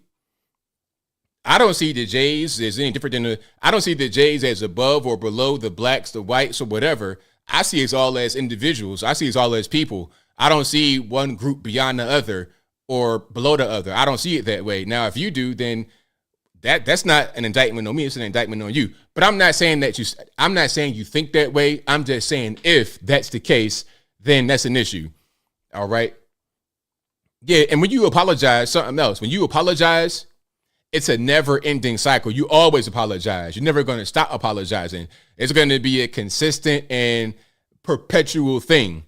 Okay. You're always going to be saying you're sorry. All right. Now let's keep on rocking and rolling here. The pastor in Australia who almost got deleted on camera. He's okay now. He's fine. He's okay. He got stabbed, but he was not seriously injured. Okay. I'm going to play some of this, but I can't play much of it because it's YouTube. All right. And I'll read some of the comments to see if anybody has anything else to say about the whole Kanye, Stephen A. Smith thing. But let's check this out. Now, H.G. Mari Emmanuel, Bishop of Christ, the Good Shepherd Church. This is in Australia. Now, he was not stabbed right there because the guy had a knife, but the knife was closed, like a pocket knife, like something like this here. Okay, something like this here, but it was closed. So he hit him with like just the sharp end, but not the actual blade itself. Okay, the blade was still basically sheathed. So I won't play that right there because YouTube will think that he's getting stabbed, although that's not really what happened. He was injured, but not severely. Okay. Now that's that. And here he is talking. All right. And this is a caption from Ian Miles Chong, who said, this is why the media wants to silence Bishop Mari Emmanuel and why they were so quick to try and discredit him after their attack in Sydney's West. Does it make sense yet? Check it out. Well, what is happening is nothing but deliberate evil action by the secret societies. What does it benefit a man if he gains the whole world, yet at the end loses himself? So what you're a prime minister? So what you're a president? So what you're a king? So what you're a church leader? Stop enslaving people. And enough lies. Enough lockdowns. This is slavery. And enough so-called corona. It can be treated quite easily with proven medications, not untested so-called experimental vaccines done by evil intentions. Let Bill Gates jab himself with it. Let the Rockefeller jab themselves with it. Let the Rothschild jab themselves with it. Let Klaus Schwab jab himself with it. Let George Soros jab himself with it. Enough stupidity. Stop forcing people to take vaccination because of safety measures. Get a life. Is there anyone among you to be a man to stand up and speak the truth, even if it takes them to be kicked out? Is there? Are you all cowards? Has money blinded you? So that might be the reason why this story is not super big, and because also the stabber was, I think, 16 years old, 15 years old. He might have been part of the Religion of Peace, perhaps. Let me just put it on the screen right here. And let's get this up. So this is from the Jerusalem Post. And it's crazy because I saw two sources. One said Al Jazeera, the other one said Jerusalem Post. So you're going to get two ends of the spectrum. But if they're saying the same thing. It says teenager charged with terrorism over Sydney Bishop stabbing. police from the Joint Counterterrorism team had questioned the boy who was in a hospital under police guard recovering from injuries. All right. So, and that's the person right there. And I don't see the kid's name. The young man, I think he's like 15 or 16. It says 16-year-old boy has been charged with terrorism offense after allegedly stabbing an Assyrian church bishop in Sydney during a church service. Australian police said on Friday as investigations continue into a riot after the knife attack. All right. So, and they charged him with terrorism. If convicted, he faces life in the penitentiary. All right. And he's been refused bail. Of course, you do something like that in church and you get bail, that'd be crazy. But if it was New York City, you could probably do that and get bail and it wouldn't be a problem because that's kind of how they operate. But anyway, let's keep on rocking and rolling. And if you like what you hear so far, please give the video a thumbs up, like the video, share the video, do all that good stuff. That'll help me out tremendously. Well, he wasn't necessarily stabbed completely, but he was injured. Like when the blade first came, when he first had the knife, the blade wasn't fully extended, but maybe at a certain point the blade came out. So he wasn't totally hit all the way with the blade. He was injured though. So that's kind of that on that. Now, here is Benjamin Netanyahu talking about the anti-Semitic mobs on college campuses. And we're going to see some of that action. We got scenes from, where we got scenes from? We got scenes from Columbia, Yale, USC, all over the place. And I knew once it happened at one college, it would happen all over the place because monkey see, monkey do. You're going to have copycats that just join in because they want to join in. As I was showing you from the very beginning, they join in and don't even know what they're doing. They're just doing it because. So let's check this out right here. Benjamin Netanyahu. What's happening on America's college campuses is horrific. Anti-Semitic mobs have taken over leading universities. They call for the annihilation of Israel. They attack Jewish students. They attack Jewish faculty. This is reminiscent of what happened in German universities in the 1930s. It's unconscionable. It has to be stopped. It has to be condemned and condemned unequivocally. But that's not what happened. The response of several university presidents was shameful. Now, fortunately, state, local, federal officials, many of them have responded differently, but there has to be more. More has to be done. It has to be done not only because they attack Israel, that's bad enough. Not only because they want to kill Jews wherever they are, that's bad enough. It's also, when you listen to them, it's also because they say not only death to Israel, death to the Jews, but death to America. And this tells us that there's an anti-Semitic surge here that has terrible consequences.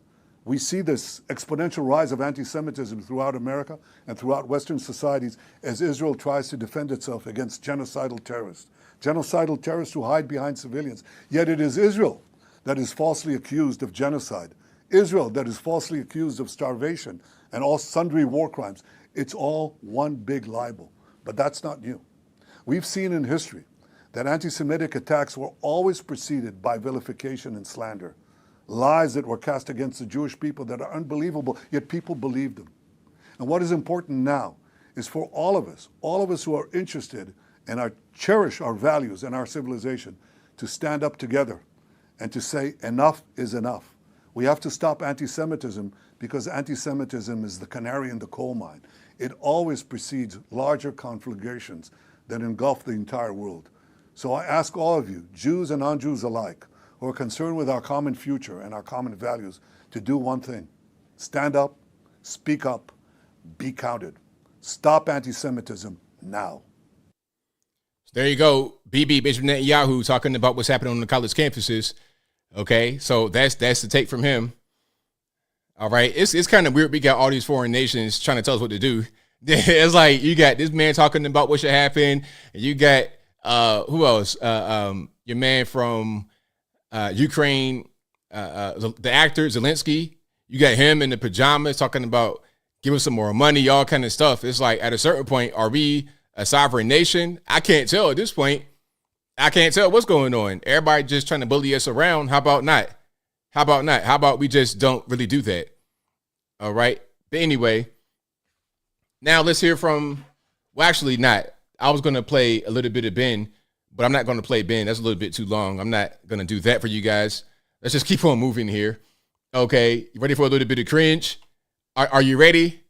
All right. Now, whether you are in support of Israel, Palestine, Gaza, whatever, this, regardless of who you are rooting for, is going to be cringe.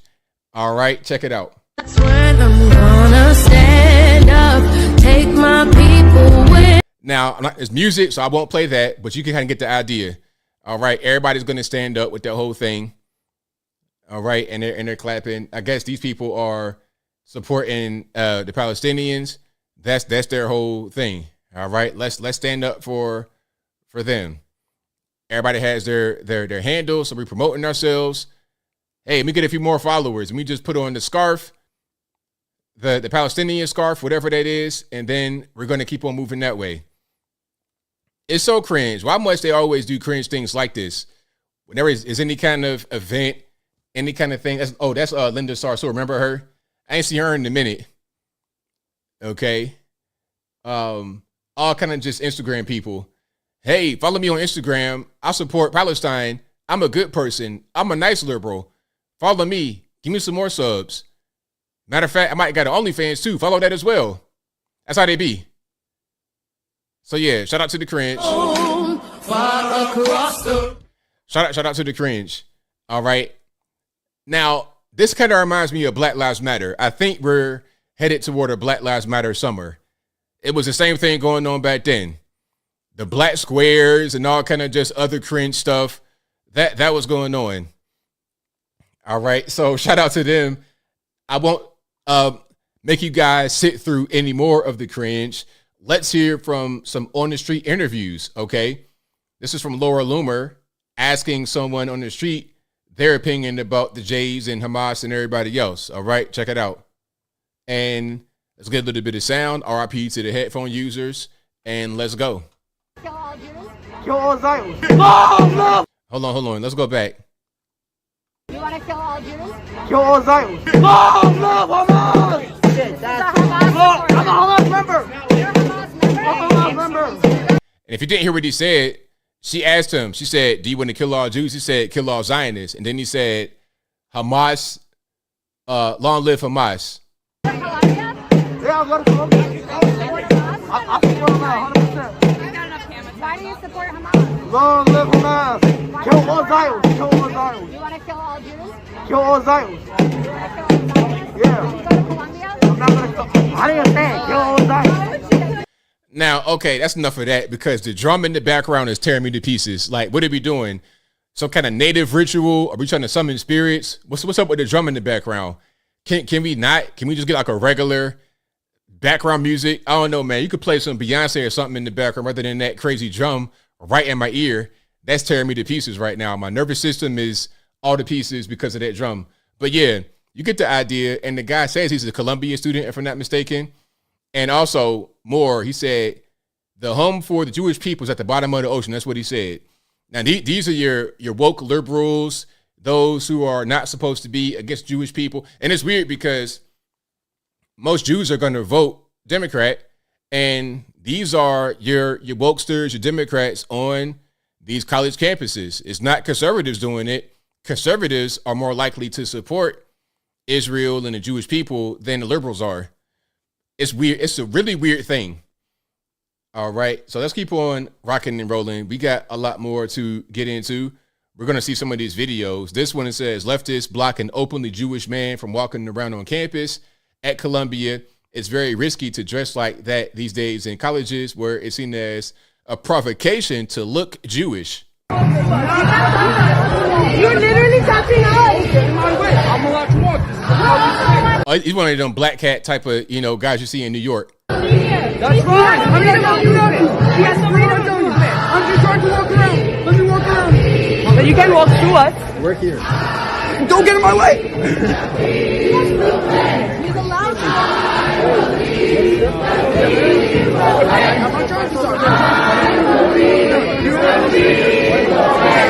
So wait a minute. Like, what's going on with the left? Like, why are they harassing this guy? Why are they harassing this guy? I don't understand. He's minding his business. He's not trying to hurt nobody. He's chilling, but now they're not letting them go through. So And this right here, in my opinion, and I think in your opinion as well, is not okay. Listen, you could be for a country, against a country, practice freedom of speech, but now we're getting into racism. Okay, that's purely what this is. Ethnic differences, racial differences. Now we're getting into that. You could be against a particular country or an idea, but you're trying to block me because I'm Jewish and you can see that I'm Orthodox or whatever. I'm dressed a certain way. That's crazy. That's wild. But hey, that's the left.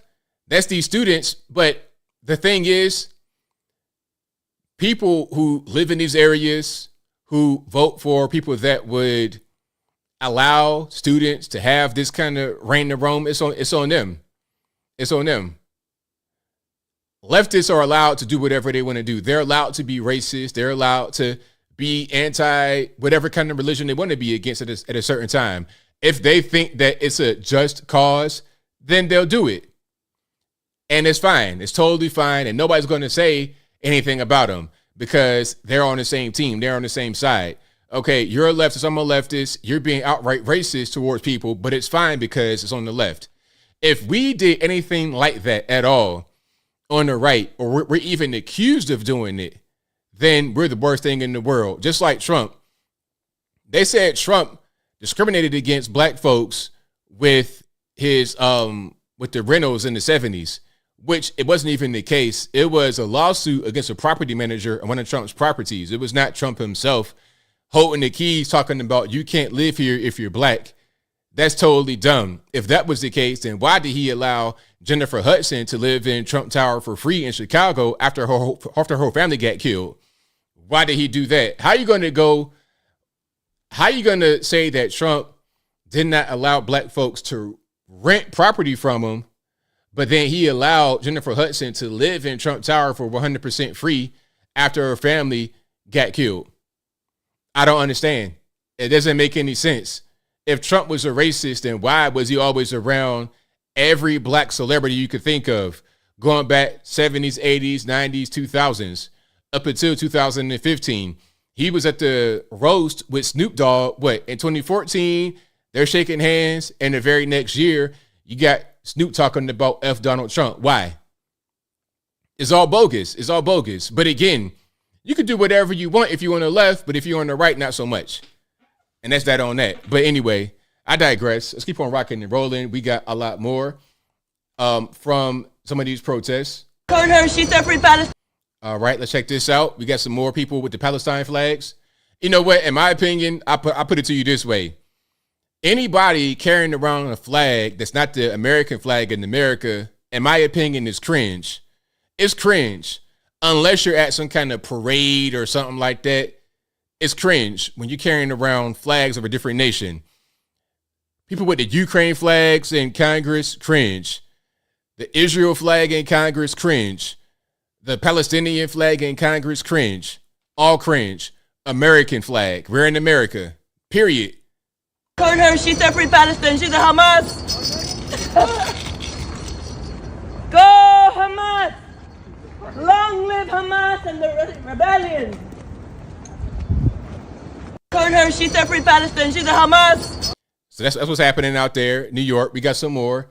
It says AP reporter gets instructed by a protester on where he's allowed to film and who he's allowed to speak to at Columbia, a far cry from when journalists would go to war zones and show the public the unvarnished truth. Check it out. Oh, so here goes the Chaz Chop situation. They set up, it looked like, do you see the contrast between the beauty of this architecture behind them, the beauty, the elegance of that time behind them? It's like, it's not even really, it's like a fake picture almost.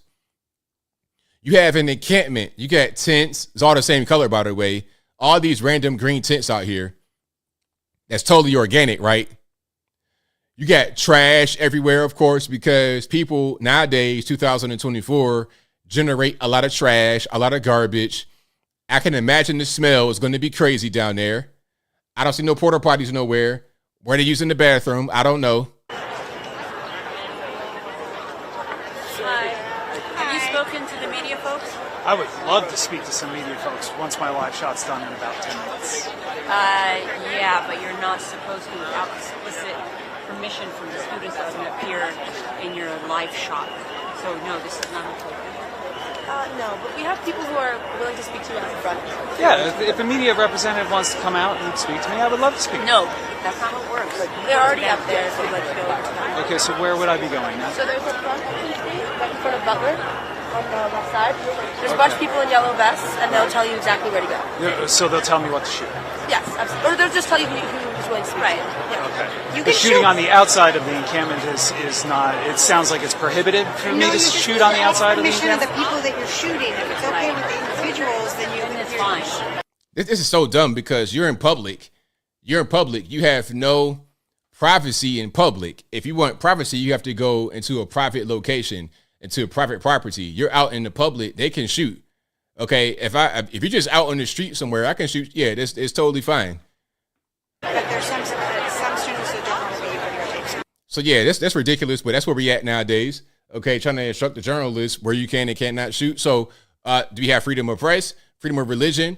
I mean, some things that a lot of conservatives hang their hats on, a lot of liberals don't like too much. And it's weird because a lot of these college campuses in years past would be bastions of freedom for the press and religion and things of that nature, but not anymore. They've done a 180, and it's been like that for quite a while. Let's check this out. This is California State Polytech University, Arcata, California, and they barricaded the entrance with couches, chairs, desks, and other items. And they still got these big masks on, and I'm not quite sure what gender they are in front. California is a weird place. Okay, I can't tell what's happening. If we got male, female, they don't know what's going on. The confusion is crazy with some of these people. Let's watch this. There's no peace, no racist police. No justice, no peace, no racist police. There's no peace. What do we want? Ceasefire. When do we want it? Now. If we don't get it, shut it down. What do we want? Ceasefire. When do we want it? Now. And if we don't get it, shut it down. What do we want? Ceasefire. When do we want it? Now. And if we don't get it, shut it down. Man, look, I see you opening right here above these chairs. A well-placed flashbang would be just, I want to see it happen. I want to see a flashbang just like a small one. Maybe they got little baby flashbangs because a lot of these latte sippers are not going to be well equipped for the real deal. So give them a baby flashbang, toss it on in there and see how they react. I want to see the reaction.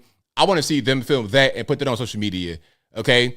I want to be able to go on TikTok and search flashbang, live reaction, Palestine protesters. That's what I want to see.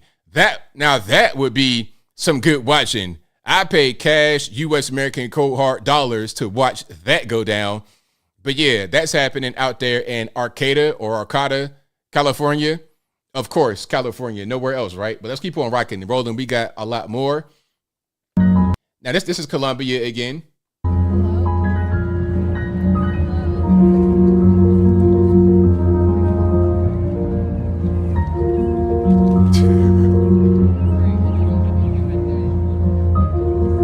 Okay, I don't know what's happening here. Maybe you guys know what's going on.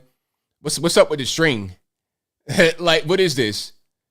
You got your Palestine scarves on, and they're dancing with some kind of red string or some yarn. You guys, please look. I'm not really into lesbian. Is this? Am I looking at a live rendition of lesbian basket weaving? Is that what this is? Wow, I've never in my almost 40 years of living ever seen a live rendition of lesbian basket weaving with the music to go along with it and everything. Okay, I get it. That's what that is. Lesbian basket weaving, a live performance during the Palestine-Israel protests. Right on. Seeking attention? Of course. That's what that is. All right, that's really it. A bunch of adult children out here. You're 20-something years old, spending $100,000 a year of your daddy's money or your mama's money to go out here and do this. This is crazy. That's totally nuts. But anyway, shout out to the lesbian basket weaving majors. You're going to graduate and work at Starbucks. Is what you're going to do. And that student loan debt is going to be crazy. Now, let's check this out. Hold on. Here we go. We got some steppers. All right. We got some steppers. Let's watch this.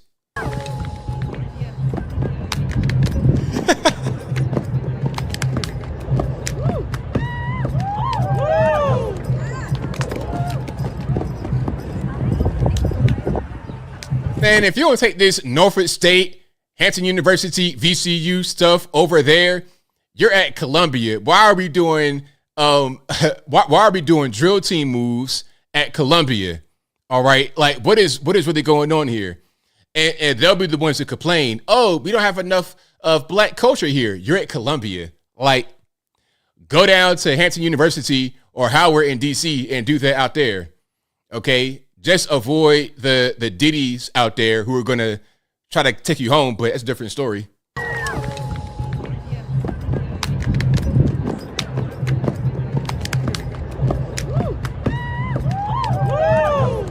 The crowd participation is crazy. The woo is hilarious. So yeah, what better way to protest than to get into a little bit of some cheerleading moves, some drill team moves.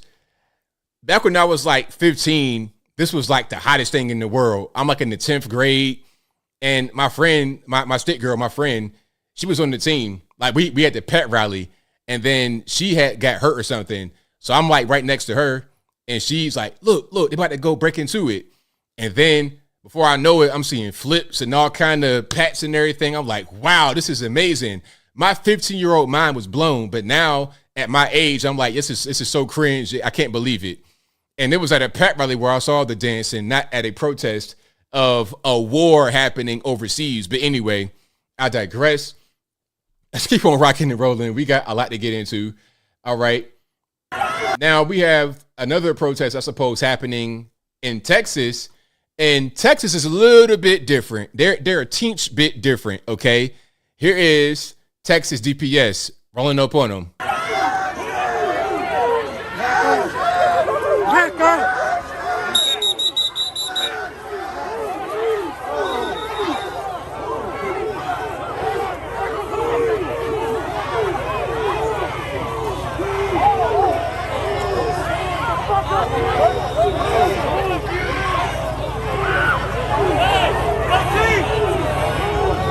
Now, it's a little bit different down in Texas, okay? You could do all that extra stuff in New York City and California. Okay, it's a tad bit different in Texas, as you can see. All right, just a little bit.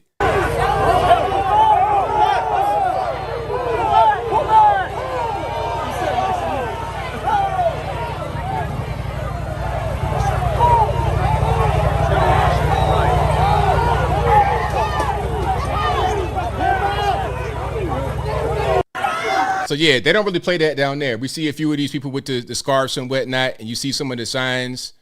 I think I saw one. Yeah, you see it over there. It says ceasefire right over here. So yeah, it's one of those same protests, but a little different. I want the same thing for New York, but unfortunately, you could do whatever you want in New York, and it's fine. It's not really a big deal. All right, so that's that. I think I pretty much got all of the protest stuff. But there's more I want to cover here. All right. I'll make a point right now. I will make a point about this whole thing with drag queen story time. Okay, here's my point. Y'all hear me out. Drag queen story time is the new minstrel show. A little bit of history, but not too much. Now, the minstrels, the whole thing was white men painting their face as black men and behaving in a stereotypical fashion for a show in front of a white audience. That was the thing. It was minstrel show. Now, that is no longer a thing. That's racist. You can't do that. Oh, yeah, cool. But it's kind of been reborn in drag queen story time. Rather than a white man dressing as a black man with the black face paint and doing all these kind of moves and bucking and bojangling. Rather than that, you got white men behaving as black women dressed in ridiculously gaudy outfits as women. You understand what I'm saying? Do you want an example? And okay, it's going to be a little cringe, but here's an example. Here's a prime example of what I'm talking about. You ready? You ready? Check it out. A little bit of music, but then I'm going to cut it off because I'm going to get a copyright.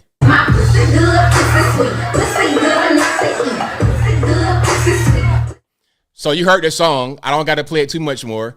Okay. And you have this man, a white man, obviously dancing as a drag queen, talking about XYZ, XYZ's good, XYZ sweet. I don't got to repeat myself. You heard it from the start. Okay. And we have 95% white audience and little kids. Look at this little girl right there watching it. This is a new minstrel show right here. You got it. Rather than the white man trying to be a black man, you got the white man trying to be a black woman and dressing like ridiculously. That's all that it is. Okay. That's all that it is. You go on TV, you see the same thing. When they get involved in all this kind of drag queen stuff, they have all these kind of crazy mannerisms and all of that. I'm gonna tell you guys a story. I've told a story before, but I'm gonna tell you some more. Now, I told you guys that my uncle was a drag queen, right? I told you that. Well, let's go back for you guys that don't know the story, and I'm gonna land my plane, and you're gonna understand why I'm telling this story. So, my dad's oldest brother, had a boyfriend, and this boyfriend was like my uncle. Long story. But he was good people. He had a problem with drugs. But without getting too deep into that story, my uncle's boyfriend was also a drag queen, right? And he would dress up and behave just like these drag queens because he's being like a black woman. You understand what I'm saying? In his mind. And he told me certain things like some of the slang terms they would have, like shade. That comes from the LGBTs. No shade. What that comes from is the drag queens or the male streetwalkers who would shave their faces very well to the point where there would be no 5 o'clock shadow, no shade. So that's where that comes from. So all these little terms, shade and tea, that's all from the black drag stuff. So when you see the white guys do it, it's them trying to emulate that for the best reaction from the audience. It's a new minstrel show. That's what I'm talking about. And I'm not trying to say they're trying to appropriate black culture. It's not even about that. It's about what is old is going to be new. Okay? That's all that it is. Bell-bottom pants were hot in the 70s and they came back. Minstrel shows were hot in the early 1900s and they came back. It's back but changed a little bit. It's the same spirit behind it. And again, these are your woke liberals that are involved with it. But they'll say that we, the conservatives, are the racists, that we hate the Browns and this group and that group and everybody else. They'll say it's us. It's called gaslighting. It's really them that are involved in the racism, not us. But anyway, why kids? Because look, the kids are there because the whole thing is about not being racist, right? Does it make any sense? Do you see what I'm saying? You got a white guy dancing as a woman, but they're there because they think they are involved with a black thing. So when you got little kids there, then they're not racist or against the LGBT. That's their mindset, which is why when they're talking about, oh, how can you be against LGBT? You're black. What's that got to do with it? Because they look at LGBT and disabled as the same thing as being black. That's the left for you. That's what I was able to discover when I was over there on the left a long time ago when I was watching MSNBC, stuff like that. I recognized that. I'm like, wait a minute, what's going on here? And now that I'm fully on as a conservative, I can see it from the outside looking in. I see it 100% very clearly. All right. So that's what's happening. So yeah, shout out to the LGBTs who don't get involved in this ridiculous nonsense. And the ones that do, I see what you're doing. I see what you're doing 100%. All right. But if you like what you are hearing thus far, please give the video a thumbs up, like the video, share the video, do all that good stuff. That'll help me out tremendously. All right. Is it a weird way to think for me or for them? For them, of course, it's weird, but for me, it's just a reality of what it is. It's just a reality.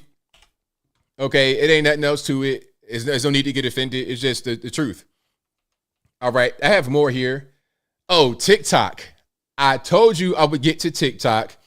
So the U.S. Senate has passed a bill that would ban TikTok if they can't sell. So here's what's happening. TikTok is owned by a company called ByteDance, right? ByteDance is a Chinese company, and you guys may or may not know that any Chinese company will have influence from the Chinese Communist Party. All right. Thank you, NB. I appreciate you. I forgot what you meant. But ByteDance is owned by ByteDance is a Chinese company. Therefore, the Chinese Communist Party will have influence into what the company does. Anything the company owns, including TikTok.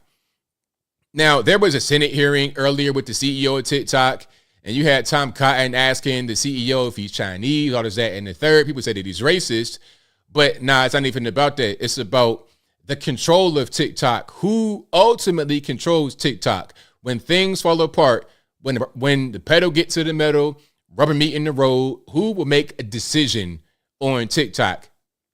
Will the CCP have a role? And the answer is yes. The answer is yes. Look, you could be a billionaire in China and get disappeared by the Chinese Communist Party.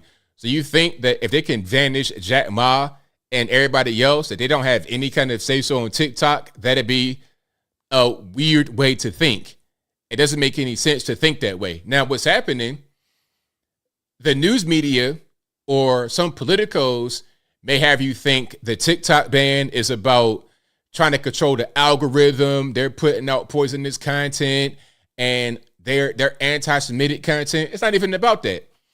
They don't really care about the content. They don't really care. Listen, if they truly cared about Americans being poisoned with anything, then they would close the border, right? You got fentanyl pouring across. You got guys deleting themselves off of a hit that costs $5. Fentanyl is so cheap. It's so available. It's everywhere. People are dying for no money. Okay? It don't cost that much money to hit fentanyl and die because the market is flooded with it. So if they cared about Americans and what we consumed, poisonous materials, whether it be food, drugs, or whatever, then they would ban a lot of what we eat every day. Okay? They would ban the fentanyl or at least close the border. You're not going to be able to totally eliminate the illicit drug market, but at least close the border down so we don't get flooded with all this cheap fentanyl, with all this cheap meth and things of this nature. So they don't care about the algorithm and what we consume on TikTok. What they care about is the control. The U.S. government wants to control TikTok rather than the Chinese Communist Party. TikTok is very influential. It's very powerful. It's probably the most popular app, social media wise, among younger generations. Businesses rely on it. A lot of products are sold on there. A lot of ad dollars go there. It is an enormous thing. The U.S. government wants to have their hands in it. As I was saying earlier, remember the whole thing about Hunter Biden and the laptop from hell and also the Ashley Biden diary? When a thing like that comes out, they want to push a button and say, okay, don't post that. And that'll come straight from the federales, which is exactly what happened in 2020.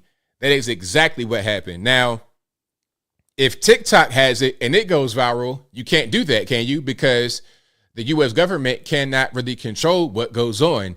They can't really make that same phone call the way they can with a U.S. company. They can't really sanction them. You want to try to sanction ByteDance? Well, now you're going to have to do with China and the military. Now you could spark a war.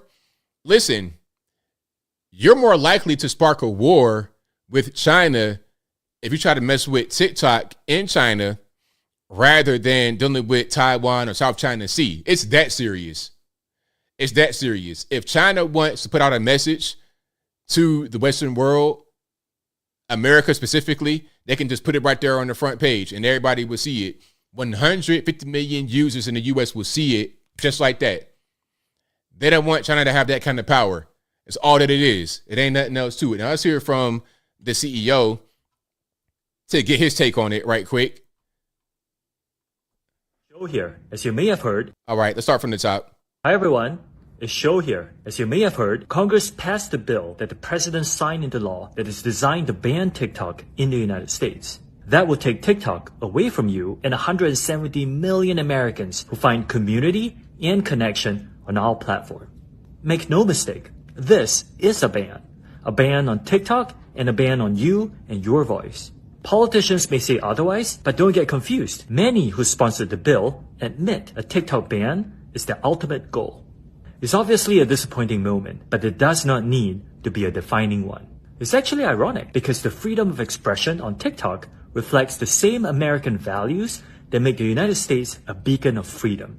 TikTok gives everyday Americans a powerful way to be seen and heard, and that's why so many people have made TikTok part of their daily lives. Rest assured, we aren't going anywhere. We are confident and we will keep fighting for your rights in the courts. The facts and the Constitution are on our side, and we expect to prevail again. Our community is filled with people who have found acceptance and compassion, offered inspiration and encouragement, increased their awareness, and brought into perspectives, ultimately adding more delight and joy to their lives.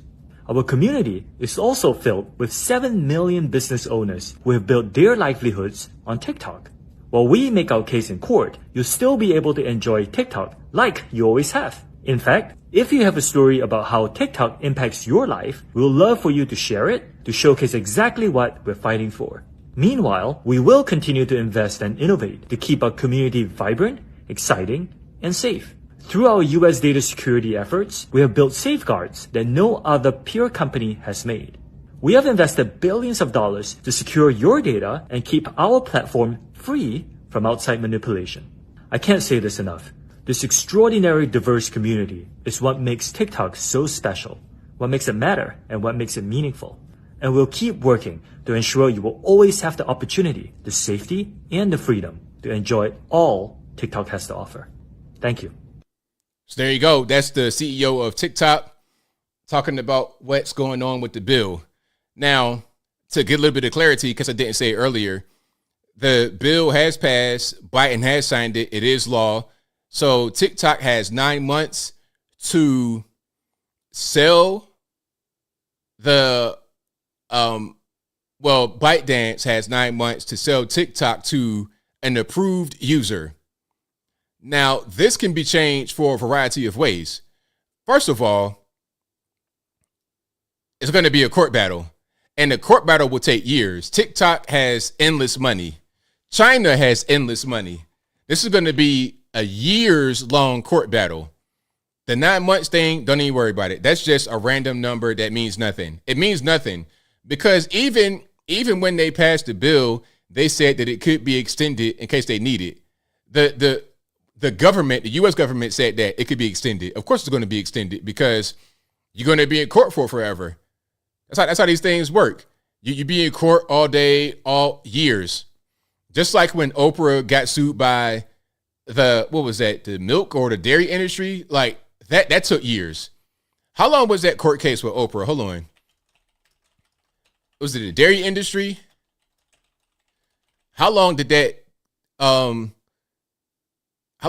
whole thing? It was a long time. What it said, weeks? I don't know how long that was, but it was a long time. That's 96. But the point I'm making is these kind of things, when you're dealing with giants, titans that have endless money, it takes forever. So yeah, it's a whole big mess. All right, let's keep on rocking and rolling here. If you like what you're hearing so far, please give the video a thumbs up, like the video, share the video, do all that good stuff. That'll help me out tremendously. And do I have more here?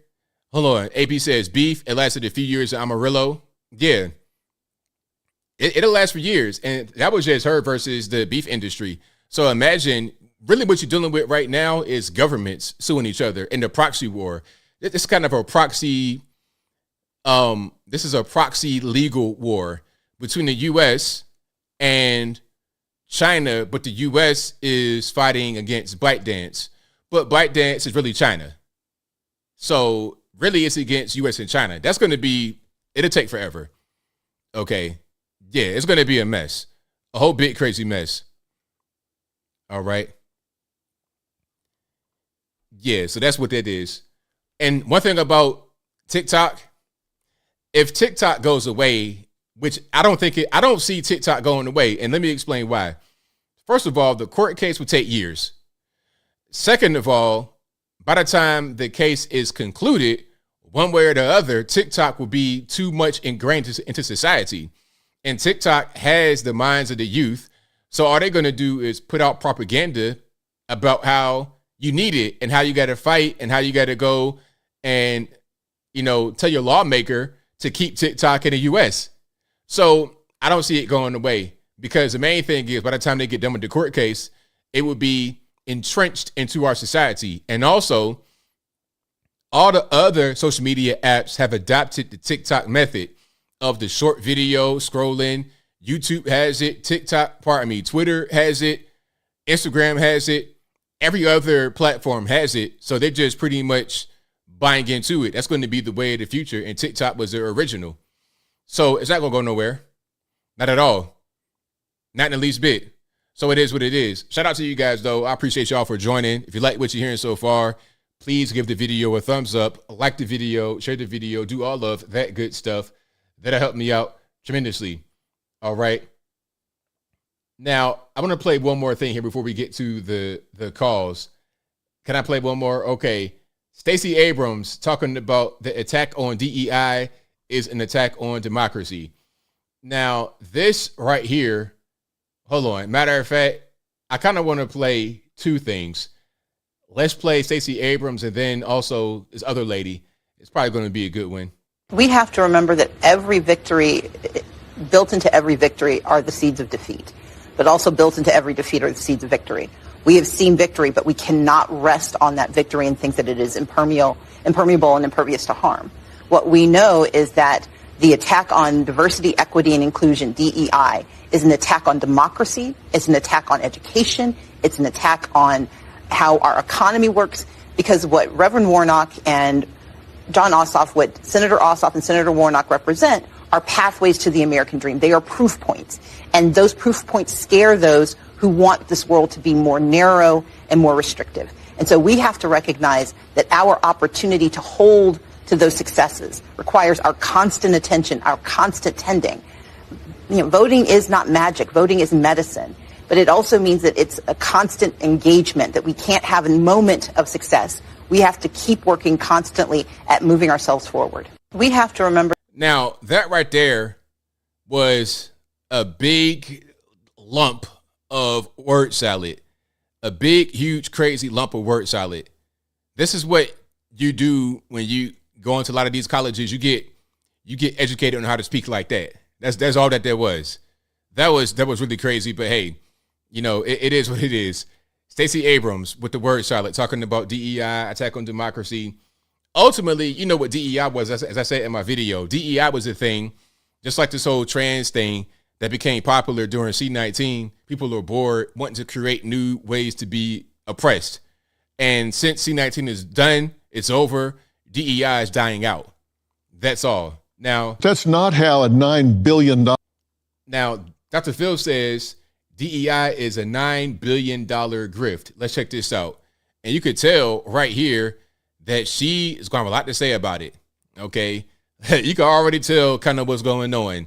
That's not how a $9 billion industry was built. The $9 billion industry was built by messaging that there's virtue signaling going on here. If you're an organization and you don't have DEI training, your ability to get government contracts, your ability to present yourself in a enlightened fashion is going to be really damaged. And I can tell you, coming from Hollywood, you go out and present a new project, a new show you're pitching or whatever. First question post George Floyd was, well, how many BIPOC people are attached to this? I mean, it was mandatory and you had to go through the training. That's not how a $9 billion. That's pretty much what they do. That's what they were doing for a long time. But now that's starting to kind of be a thing of the past because we're beyond C-19. And, that's no longer really required. But you know what's happening now? Let me tell you what's going on right now. What's going on right now is that people are putting in the LGBT, element of P, X, Y, and Z as quote unquote diverse characters. So rather than it having to be about a skin color, it's about, hey, are you gay? Then you're diverse enough. So you could be a white man, but identify as a black woman, and now you're diverse. That's how that goes. That's where we are right now, 2024. And if you say anything else, if you say that that's not diverse, if you say that that's not appropriate, then you are a bigot, you are a racist. And that's pretty much that on that. But if you like what you're hearing so far, please give the video a thumbs up, like the video, share the video, do all that good stuff. That'll help me out tremendously. We got super chats on deck. Then I'm going to get to the calls. The number to call is 434-658-1220. Again, 434-658-1220. Shout out to Big Rocks, Little Rocks for the super chat, who says, shout out to your old retired Chicago police officer friend. Always a great call. Also adopting a German Shepherd tomorrow. I'm pretty happy about it. Shout out to you, man. That's a good dog. And I'm glad you're adopting and not shopping. Hey, either way you go, I'm not hating. So it's all good. Shout out to you, boss. And shout out to Man of Peace, Man of the Face, pardon me, who says, hey, ABL, I think people need to listen to Thomas Sowell. When it comes to an economist, they might learn a lot, possibly. I'm with you on that. Think of the Lawther, who says, I think it's cringe when anybody waves a Palestinian flag, but yet it is LGBT-like, really. That is like a small wanting and supporting SALT. Why do you support a country that wants you deleted? Think of the Tony Hay Munkits, who says, oh, you gifted the membership. Appreciate you for that, boss. Think of the Lawther, who says, yo, that drag queen story hour stuff, and that's some creepy chomo stuff. I'm embarrassed by the modern day left because they're trying to make the LGBT community look like chomos. They're causing more harm and no good. Think of the Michael Guest, who says, at least these protesters aren't chanting, no headlights, no fleas. Oops, I mean, no justice, no peace. Great one. Shout out to you, boss. Let's keep on rocking and rolling. Again, the number to call, 434-658-1220. Again, 434-658-1220. There's also an email in the description. And if it doesn't work right for you, don't blame me, blame the white man, because it ain't my fault. Let's go ahead and get into it. All righty. There we go. Sip of coffee, thank you to your for super chat, says division, exclusion, inequality. Y'all like, hey, I'm not with it. I'm all about actual inclusivity and not DEI, which really is a divisive thing. So shout out to you. All right, let's keep on rocking here. Y'all know the drill. Y'all know the number. Let's get to it. All right. And if it doesn't work right, don't blame me, blame the white man, because it ain't my fault. All right. Let's see. Somebody said I call it die. Yeah, I'm right there with you. Die might be appropriate. And shout out to you guys on the Facebook as well. Shout out to Daniel and James. I appreciate y'all and all the current viewers on Facebook. Thank you for what you do. Could not do the show without you. All right. Let me just restart right quick. I don't have any calls at the moment. You know, Scott likes to act up. So that does happen. Let me just make sure that everything's good. And we should be good to go here. Holly says DEI doesn't earn it. Yep, that's about right. That is right for sure.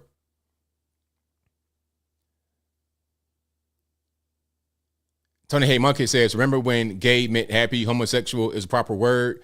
But now if you look in the dictionary, gay has two meanings. Yeah. You know, a lot of these words, it just change. It just, you know, it's like whatever. They can say whatever they want at this point. All right, let me just make sure Skype is working right, because every now and again it does this. Okay, we good. And RP to the headphone users. Let me just go ahead and fix my sound right now. There we go. Oh, nope. Okay. There we go. Who am I speaking to? You on line 470?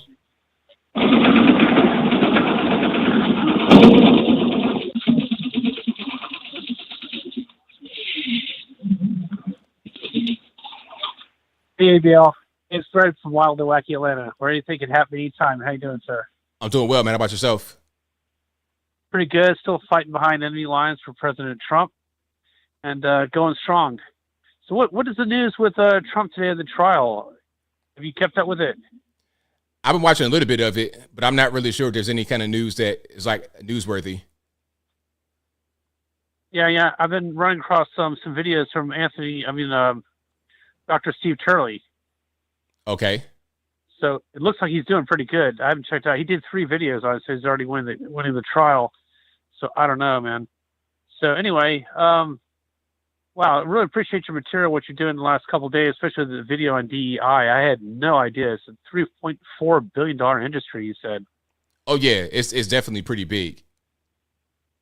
Oh, so they're using race to cash in. Yes, indeed. Race and sex.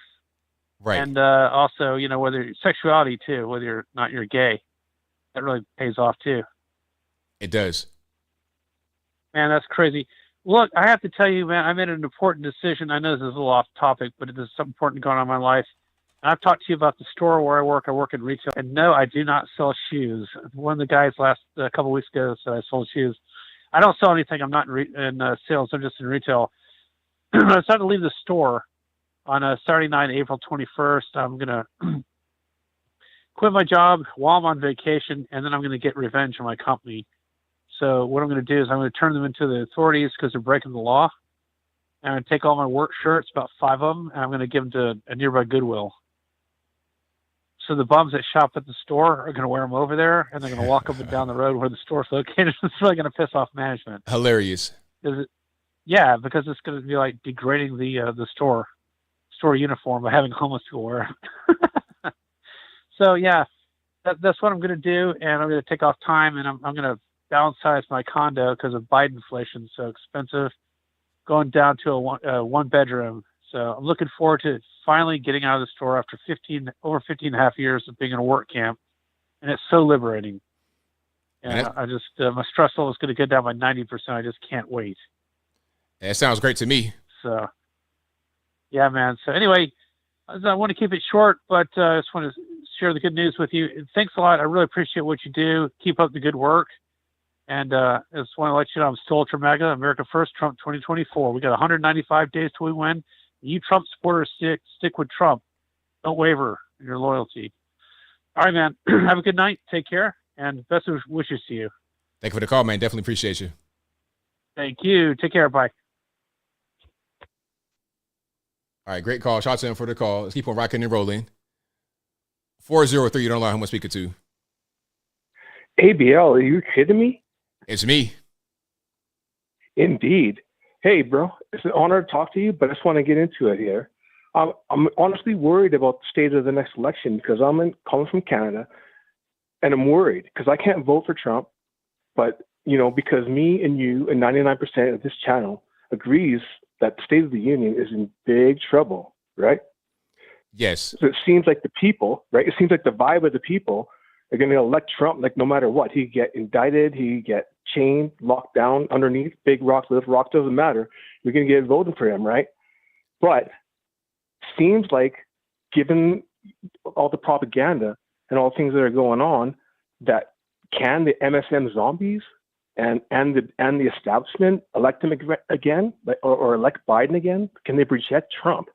And if they do, I don't know what the consequences are of that. Like, the Democrat apparatus seems unstoppable at times, and it's worrying to me. Yeah, I mean, it's definitely something that's you got to be able to get beyond. But I think that we can do it. We can get beyond it. It's not going to be easy. It's going to be hard, but that's life. Yeah, but you can get beyond it.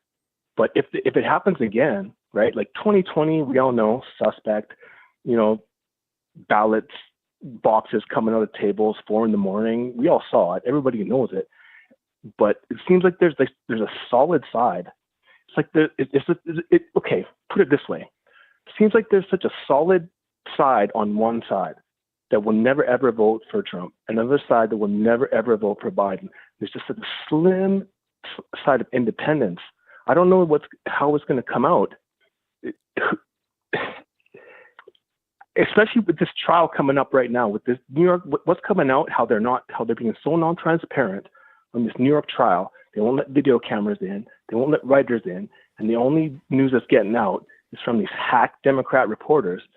It's very difficult to see how it's going to sway us. So if it does sway the other way, what is your prediction? What do you mean? Worst case scenario. Worst case scenario. I'm looking for your. We all know on this channel we're on the side of the best case scenario. We're riding the train, the Trump train. It's going to happen. We're going to replace this old senile fool. Not we, because I'm in Canada, obviously. But if it goes the other way, good Lord, what is your explanation? What would be your expectation for the rest of the nation? Well, we get more of the same that we got going on right now, and I hope that but that's not good. Well, yeah, it's not good. good. That's why I don't really see it happening, because people are able to see what we're dealing with right now. So you would think that would make. Though? I think so. I think so. I think people are seeing some of the main things you can't ignore, like the economy. I mean, that's the main thing. When people's money is affected, that's going to be a motivating factor right there. Beyond anything else is the money part. But you have ridiculous kids holding all this nonsense on campus. They're going to be highly motivated to go out and vote for the senile old fool. It seems like it's a major. The demographics of it, I don't know if they line up. You understand what I'm saying? Yeah, but I think people are still able to see kind of what's going on, regardless of, But are the majority of the people? I think so. Yes. Okay. Here's my one thing. My biggest fear is the way all the illegal immigrants are coming into the country, and now they're looking to flip stuff. And like Arizona just passed that law that only illegal immigrants are be able to vote in. Okay, I don't know what happened, but my man, the call dropped. So I didn't hang it up. I promise I didn't. But yeah, man, I think everything will be all right, man. I really do think it will be okay. All right, let's keep on rocking and rolling. 805 on the line. Who am I speaking to? Hey, ABL, how are you doing? Oh, well, how about yourself? I'm doing all right. I've been watching you for a while, man. I was happy to see you make the $1 million, but I was just kind of curious. Have you gotten your play button yet? No play button. I don't know when they're going to inform me. I'm kind of just waiting. So as soon as I get it, you guys will be the first ones to know. All right, cool, man. Yeah, that's the only reason why I called. Well, thank you for your call. Everything else is good. You're good stuff, man. Thank you, man. I appreciate you. You have a great night. Same to you now. All right. Yeah, shout out to my man. I have no idea when I'm going to get that play button. So as soon as I get that, I will most certainly let you guys know. Absolutely. And no doubt about it. Let's keep on rocking here. And the number to call, 434-658-1220. Yeah, I've been trying to get that play button for forever. But they like to play around. That's YouTube, though. 859, you're on the line. Who am I speaking to? Yo, ABL, how's it going? It's your Luciferian Libertarian friend, a combination of Homie Malay and Anton LaVey. So, I'm just chilling out, eating some pizza and playing some GTA, listening to you. What's up with you today? Everything's good, man. Can't complain. There was another story from the last stream. I wanted to say more, but I was preoccupied. You know how that is. About the guy who caught himself on fire. I mean, listen, I'm about as black pill as him. I think both candidates are scam artists. I bet they're both are down for some crooked stuff. But I'm not going as far as that, and I think that's way too extreme. And I think a lot of problems that he probably was having, he probably had some other issues mentally, and some stuff in his personal life that made him do that. Yeah, definitely. And I think that could be. To go to that extreme, you clearly have some other things going on. Oh, definitely. I'm about as angry and frustrated with you about the federal government and how they screw up all the time, and how they're really shady. And I'm in any form of government. I'm an anarchist. I just don't like. If you're saying you're my ruler, I dislike you. But the way the economy is going, the way the whole thing with all these wars. And if I have to sit there and bite the bullet, and you know what, I'm basically going to vote for my wallet. If I'm going to vote for Donald Trump, I'm going to vote for Donald Trump. Even if you like it or not, everything's have gotten worse. The inflation, and by the way, these people saying, "Oh, you just print more money." Does any of these people take any economic classes? We have a smartphone, but we don't use it. The irony, isn't it, right? Yeah, it's crazy. Yeah, I mean, it's just. People don't understand the economics that we have and stuff like that. And I made that comment. This whole Shrag Queen story hour stuff, back in my day when when I was in the clubs, we didn't tolerate that stuff. We didn't put kids in those situations. Now they're doing it. The modern day left is making my community look like a bunch of chomos, and I think they cause more harm than good. And I feel so disgraced with the modern day left. It's so disgraced. I mean, if it was like, the Soviet Union, if you adjusted that, they would say face the wall. Am I wrong? You're not wrong. Oh, yeah. Hey, man, I appreciate the call, man. I appreciate you taking my call, man. Hey, Luciferian Libertarian out. Hey, sometime you come to Lexington, man. We got to go to a grill out and hang out sometime. Right on, man. Thank you for your call. Definitely appreciate you. Hey, much love the support. And you know what, man? Out of all these other conservative commentators, you're the one who I see is like legitimately. All these Ben Shapiro's, all these Dave Rubins, they cry about cancel culture, but they're the ones who are doing cancel culture. Talk to you later, bro. Thanks for the call. Bye. Appreciate it. All right, great call. Shots one man for the call. All right, and a great compliment as well. Let's keep going to 504 on the line. Who am I speaking to? Hey, ABL, it's Alien Spaceship. All right, man, what's going on? All right, great content. I want to talk about some things. And so today, before I get into the topics, I was doing some things with, I like swords and stuff, and I was doing some cutting with my sword today. Sort of like how people go to a range, I go and like cut stuff. Hey, it sounds fun to me. Absolutely. Yeah, I have a katana. And also, I was dealing with some trolls today in one of the other chats I was in, and that went well with my friends. And also, I liked what you were showing today about the different things of Israel and the things that are going on, and how the cringe with some of these protesters and on the TikTok. And I was seeing something recently about how the Black Lives Matter thing, a lot of the celebrities were supporting Black Lives Matter, but what really was going on, they're trying to appeal and pander to their bosses and stuff into the system so they could get more recognition and get an acting role. And the liberals are doing that too in their own way. And it's going on again, like the BLM thing all over again with the Hamas and Israel situation. Oh yeah, same old thing going on. Yeah, and a lot of them just seem like a real degenerate and emasculated, these men, and their masks they're wearing and the different stuff. They need to go to the hair salon or something. Yeah, really. It's like, okay, you can have a difference of opinion, but at least let's keep it together a little bit with our personal appearance. Yeah, exactly. And people are right to protest about whatever they want to protest, and people could debate and see different opinions, but they're just being completely degenerate about it. And I just can't believe the audacity of the left and the Democrats to constantly call us neo-Nazis and fascists all the time, every day, and that Trump is Hitler and all. But then they go and do this. And I've seen the different liberals, the Antifa people, they were talking about they wanted to delete the Jews like what the Germans did. And it's so hip. I already had enough of them, but I'm really, really fed up with their hypocrisy. They're not even trying to hide it anymore. Not at all. Yeah, and it's like it's good people are waking up, and you're also helping people wake up and showing what's going on, because you show what they're doing. And because our patience is wearing thin, and I think it's all worn out we all have our patience worn out, and they got to stop lying and ruining our country. Absolutely, and no question. Because we broke away from England, and the American patriotic spirit will not be relinquished. Right on. Right. And also another good point you made about TikTok, about how, they banned it. And it's interesting that they did that, and how it's going to be a legal battle. It's going to go back and forth. It's another proxy war. I get it. I agree. And with China, and basically they just don't have enough of proxy wars.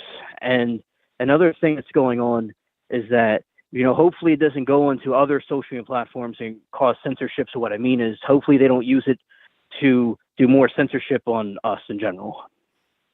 Yeah, I mean, and that's part of what they were going to do, because I saw in the bill from earlier this year, they were talking about if you use a VPN to get around the ban, then you may face time in prison and a fine. So that is a problem. because you should be able to use a VPN in America without going to jail. That's kind of what they do in China, and I don't want that thing to happen over here. Exactly, and it's ironic how, you know, like the Chinese, no, not the Chinese, the CEO of TikTok, he was talking about the, you know, American values and stuff, and it's like America could be going in a direction where they want to not have American values. And I want to be clear, one more thing before I go, is that now they didn't have the kind of technology we have now in Nazi Germany, but what Hitler did was there was this thing, this Reichstag burning that happened. I said this before, and they did this thing where they want to censor the newspapers and the telephones and stuff because they want to stop what their enemies were doing to Germany. But it sounds like to me, in this modern age, what they're doing now with the TikTok and stuff, in my opinion. Right, absolutely. Okay, that's all I have to say for this call, ABL. Thanks for taking my call. Thanks for the call. Definitely appreciate you. Okay, bye. All right, great call. Shout out to you guys for calling in. Number to call is 434-658-1220. Let's keep on rocking and rolling. 956, you're on the line. I'm speaking to. Hey, ABL. All right, what's going on, Hello? man? Yeah. Hey, how you doing, man? Hey, I'm glad I can get you on the phone. I heard there's 20% of black people supporting Trump. What do you think? Do you think they'll come out in November? Well, I think that it's going to be more who come out this year than the previous years. I'm not quite sure what the percentage is going to be, but I think that it will be more. Yeah, I don't want to believe that. You already know how they flip. You said what now? Yeah, I don't want to believe the 20% is coming out. You know, they always say that, but I don't want to believe it until I see it. Well, we're going to see. We're going to see what happens when the election happens. You know, it's always all kind of polls that say different things. Let's see what happens, and after we can get the results, then we can discuss it. That's all I gotta say. And by the way, I'm a Nigerian. I'm in the military. I'm currently deployed to the border in Del Rio. So not all Nigerians are common. So I know. like you guys are doctors and really just, you know, upstanding people. So shout out to all the Nigerians. Man, shout out to ABL, shout out to the chair. God bless America. Take care. All right, shout out. Thank you for the call. Appreciate it.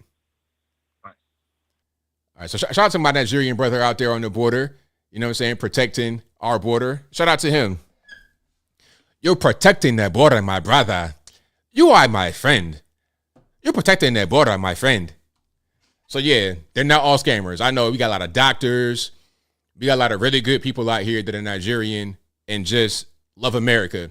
I'm going to tell you a story about a Nigerian that I met many years ago. And if you're watching this, shout out to you, man. You know, you made an impression on me. And this is something that I see from a lot of Nigerians, a lot of Africans, a lot of people that come to the country and really love this country. So obviously he's Nigerian. He has an accent. So maybe he might have been Ghanaian, but probably Nigerian. But when I'm talking to him, I'm like, hey, where are you from? He's like, oh, I'm from this city, which is where we were at. He was living in this city in America. I'm like, nah, like, where are you from? Oh, I'm from Nigeria. I was like, yeah, I figured that. But when I asked him where he was from, he didn't default to his native country. He's like, look, I'm an American now. I'm a citizen. I got my passport. I love this country. I'm an American. That's how a lot of immigrants that come here that love this country. That's how they operate. They're not waving around their flag, their country of origin, and saying, oh, I'm this and I'm that. They are what they are, but they embrace being an American. They love this country and they appreciate this country. And that's what I found from a lot of Nigerians over here. So shout out to the Nigerians. Shout out to all the immigrants that come here legally and enjoy this country and actually bring something to our country. Shout out to you guys. I appreciate y'all 100%. All right, Skype Cooler, who am I speaking to? Oh, hey, ABL, Danny. How's it going? Everything's all good, man. What's going on? Yeah, good, mate. Thanks for taking my call. No problem. Yeah, I just wanted to talk about the Tennessee, what was it, the bill that passed for arming teachers, was it? Yes. Yeah, that's fantastic, man. That's, yeah, thanks for covering a story like that, man, because, yeah, Yeah, you don't really you always hear about all these situations, you know, of like again, you know, school shootings and stuff like that, but you never really see any, you know, common sense or proactive, you know, policies or bills being passed. And it's just, you know, it's good to see that something's actually sort of being done, right? Yeah, definitely. And you know, it's a problem with schools because we saw the Covenant shooting in Nashville and the manifesto is still not out. We don't know what's going on. So it's like, look, rather than worrying about a potential of somebody trying to come to a school and shoot it up and you're left defenseless, allow teachers to be armed if they want to be and give them training and let them be responsible. And one thing that one of the lawmakers said was some of these counties that are kind of far away, where it might be 2 deputies for the whole county in like rural areas, it might take a deputy 30 minutes to get to the school because it's so far away. So rather than that being a situation and the school being totally defenseless, have teachers who are armed and prepared and really want to protect the kids to protect the kids. Exactly. And that's the thing about these, you know, and again, it's the liberals obviously who oppose it, and that's the thing about them is they're so naive. I mean, what do you think you're going to do in a situation like that? Just tell the shooter, okay, look, can you just stop for 15, 20 minutes? Let me call the police. Can you just wait until they get here? Then, you know, I mean, it don't work like that. Things happen in the moment, don't they? It happens very, very quickly. Yeah, you got like seconds, if not like minutes, to get everyone, pull whatever, if you got your gun on you, and then also there's a shootout, and then.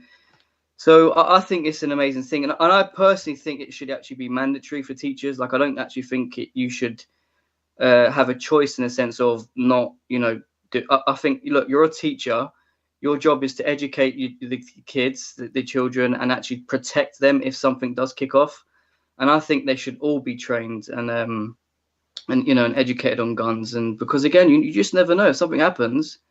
You need to put you need to put your life on the line to protect the children and the kids. I mean, we all do, right? I mean, that's what we should be doing. Absolutely. So is Tennessee so I'm guessing that's the first state to actually try to do something about it, yeah? As far as I know, I don't think any other state has done this. Okay. Do you think it will sort of it'll catch on to the other red states eventually? I hope so. It really should. It really should happen because it needs to. You know, we're at risk in a lot of these places, and they're totally vulnerable. So as people get more mentally ill and they know that schools are vulnerable, they're going to be more of a target, unfortunately. Yeah, but even with like an unarmed security guard, just one would help, right?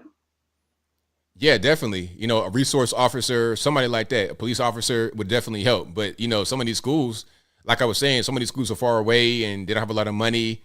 So that's not always available. It's not always an option. So if that's not an option, then let's have another option. And that'd be the teachers themselves being able to be armed.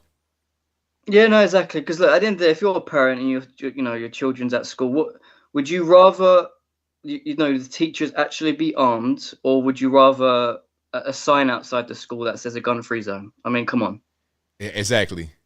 It's just so dumb. These liberals are so dumb and naive. It's just like, I know it don't sound great in this all, but again, it's just because these liberals are just uneducated on guns, aren't they? They're just so frightened by them because usually you fear what you don't understand, right? And what you're not educated on, and they just need to educate themselves on guns. I mean, guns aren't scary. It's human beings that are scary. And you know, if you've got a good human being holding a gun, you know, then everything will be fine. But if you've got a bad human being holding a gun, then bad things can happen, right? That's right. Yeah, and like, because over here, I did more research on our self-defense laws, and basically, I'll be very quick. Sorry. All we can carry over here on us is a 3-inch knife and a rape alarm. But the 3-inch knife that you can carry on yourself, you can't use it or threaten to use it. You can't actually use it as self-defense if something happens. All you can use is your rape alarm. So you just have to hope that the rape alarm saves your life, basically. Wow, that's crazy. So I think I need a little bit more than that. You know, an alarm against a weapon, that's not really going to be a good match. Yeah, I mean, that's literally like, even pepper spray, anything like that, completely legal under the Firearms Act over here. All you can do is just carry a 3-inch knife, rape alarm, and you got to hope for the best. And again, there are tons of people out here, you know, people up to no good carrying literally machetes. There's no police stop and search. There's no police on the street.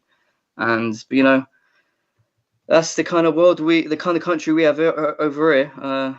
You know, it's gone to pot over here, but that's why, you know, I do appreciate you guys over in America, because, you know, in some states over there, you actually know what you're doing, and you actually care about protecting yourself. You know what I mean? Absolutely. All right, ABL, sorry taking up too much time again. Appreciate your call. Well, yeah, appreciate you taking my call, and shout out to the chat. Take care, mate. Thanks for the call, man. Appreciate you. Thanks. Bye. Bye. Bye. Yeah, man. An alarm, that ain't gonna do no good. You got one of the men them out there with the big blade on you, and then you like, please stop. You blowing the whistle. That ain't gonna do nothing, man. What are you like? That's not gonna, an assailant, that's not gonna stop him. And the way we have it out here, and I'm not quite sure how it is other parts of the world, but you got a home invasion and you got 4 or 5 guys running into your house. We saw that in California, where there was a bunch of guys trying to go into the one man's house, and they had hit the house before. But you got 2, 3, 4, 5, 6 guys trying to break in your house, and you don't have any kind of weapon at all. You're just a sitting duck. You're a sitting duck, man. You're going to be totally at their mercy. So if it's me, and I'm in that situation where I got guys trying to run in my house, trying to do something to me, I want to be armed to the teeth. I want to be like Rambo. I want to have I want to be John Wick in that situation. Just being able to Call of Duty it, pull out guns from nowhere, okay, in my backpack, just all of a sudden produce an RPG. I want to be like that, within reason, of course. You know, I'm not trying to push the envelope too much, but let me get a little AR-15, 30-round mag. That's totally reasonable. I don't see nothing wrong with that, okay? With a sight and all that good stuff, let me get that, and I could be very accurate, red dot sight, whatever I want, all right? Now, allegedly, back in the day, I had something like that before the terrible boating accident, before all my guns plunged to the bottom of the Tennessee River. I had a gun just like that, okay? 16-inch barrel. I got my I got my stock right here. I got my sight, red dot, everything zeroed in. So if I got multiple threats, hey, I'm ready. I'm ready to rock and roll. I'm not just with a whistle or some pepper spray. That ain't going to do it against 4 or 5 guys running in your crib. And I don't know what they are there for. They could be mistaken identity. They could think of somebody else. Yeah, I don't got time for that. A tank. Yeah, I would appreciate a tank. I mean, I got my I have my my truck. So yeah, hey, I got an escape route. I got a plan. And allegedly I had some weapons. Allegedly I might have a weapon in a certain place where I can just reach and be ready. Hey, the guns, I mean, they did not dredge the river. The guns are still missing. So if anybody ever dredges the Tennessee River, they're going to find a treasure trove of goodies down there. Ammunition, weapons, shotgun, rifle, handgun, musket, sniper rifle, Call of Duty. They're going to find Call of Duty stuff at the bottom of the river. But by now, they've already been arrested, so it might not be too much good to you, but at least it'd be a good find. You go fishing and you pull up an AR-15, that might be a good day for you on your boat. But anyway, I digress. If you like what you're hearing so far, please get the video a thumbs up, like the video, share the video, do all that good stuff. That'll help me out tremendously. Yeah, the whole boat fell in the river, man. Everything. And we had coolers with beers in it. I don't even drink beer, but the beer and the coolers and the guns and the ammunition, everything fell to the bottom. Luckily, we were able to escape, but little kids was crying. Mama, Pawpaw, they were on there acting the fool, crying. I'm glad we escaped with our lives, but the guns, unfortunately, they did not. But when I did have them, oh yeah, you come to my house, I that's what I say. You know, I've said it time and time again. You could talk crazy to me on the internet. You could call me all types of names online. But even in person, if we have a conversation, whatever, we could talk in person in a civil way, as long as we're in the public place. But what you're not going to do is come to my house. Don't do that. Don't come to my house. You do whatever you want to do online. Talk to me, send me a message, email, call the show. But don't come to my house. You come to my house uninvited, that's going to be a bad situation for you. So let's just not. All right? Let's just not do that. And I got another sponsor coming up here pretty soon. And they got a service where you can actually see if your name and your information and whatnot has been leaked online. I'll tell you about that on Friday. I got that coming on Friday. because that's a really real thing. Y'all know I got swatted that one time by the police. That was crazy. Some of you guys were here for that. That was a great situation. So people finding out your address where you live, yeah, don't come. Don't come. Just stay over there. That'd be the best thing for you. All right.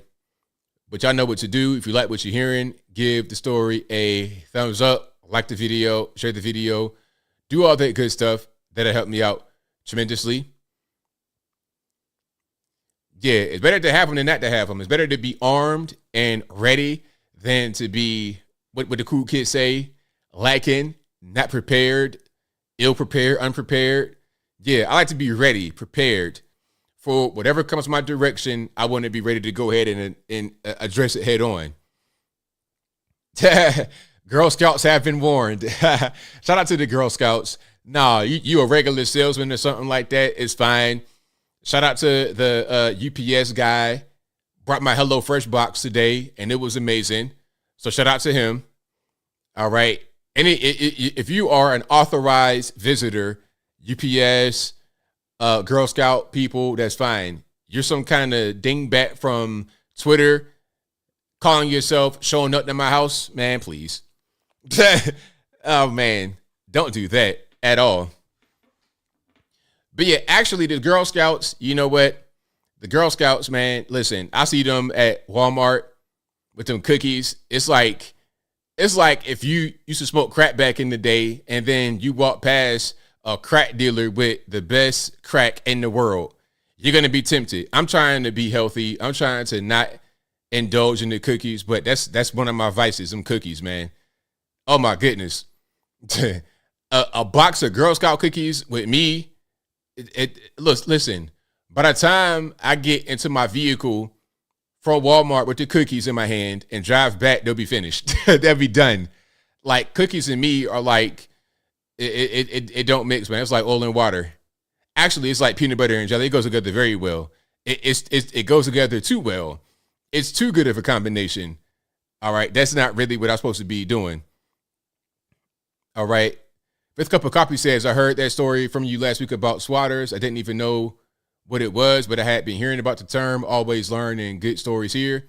Yeah, man. So that was a crazy situation. There was a documentary about that because others were getting swatted like right around the same time. One guy died because the cop shot him by accident. It was crazy. It was totally crazy. All right, yeah. So whenever I'm with if the police ever draw their gun on me, hey man, it's fine. Whatever you want, I got it. I'll get on the ground. I ain't trying to talk back. That's when I see people that talk crazy to the police. I'm like, why are you talking crazy why talk crazy to the police? Why? Like, I don't understand. I don't get it. I don't understand the logic, the reasoning. Like, what are we doing? You think you're going to be able to win that battle with the officer? I think not. I think you should just relax yourself, calm down, and figure out a way to get through whatever you're going through in a smooth and easy way. That's what I think would be the best thing. All right. Maybe I'm just tripping, but I think that'd be the best way to go about it. All right. So yeah, shout out to you guys. Thin Mints. Tim Tams Tim Tams, that must be something from overseas. I've never heard of Tim Tam in my life. What is that? Is that some kind of cookie? I have no idea what that is. Oh, they're in Australia. Never in my life heard of them until right now today. Oh, Jesse M. Girl Scout cookies everything's expensive. Girl Scout cookies, whatever you want is expensive. Yeah, everything. Listen, you want to get you want to go to McDonald's? $10. Listen, if I go to McDonald's right now and get a chicken sandwich and some fries, it's going to be $9.75. That's going to be how expensive things are in 2024. It's a mess. So anything you get nowadays is going to be through the roof expensive. Inflation is real. 773, you're on the line. Who am I speaking to? ABL, it's your retired Chicago police officer friend. Thanks for taking my call. I'll keep it short this week, ABL. You know, the things that Biden has done to weaponize the government against Trump, it's way beyond Trump. That's a dangerous precedent to make and to allow to take place. They have prosecuted him how many times already, and the stuff just beads up on him like water on a duck. I mean, they have tried and tried to stop this man. That is what they're hoping for. They're hoping that one of these court cases stick, and suddenly he's not able to run for president. That's what their ultimate goal is, to make him ineligible to run for president. Well, that's quickly running out. We see that that's really not working for them. And I'm wondering what they're going to do in response when they realize that Trump is on the ballot. And I agree with you, ABL. I think the majority of people are fed up. I don't know if they'll vote for Trump, but the majority of people are fed up with what's going on.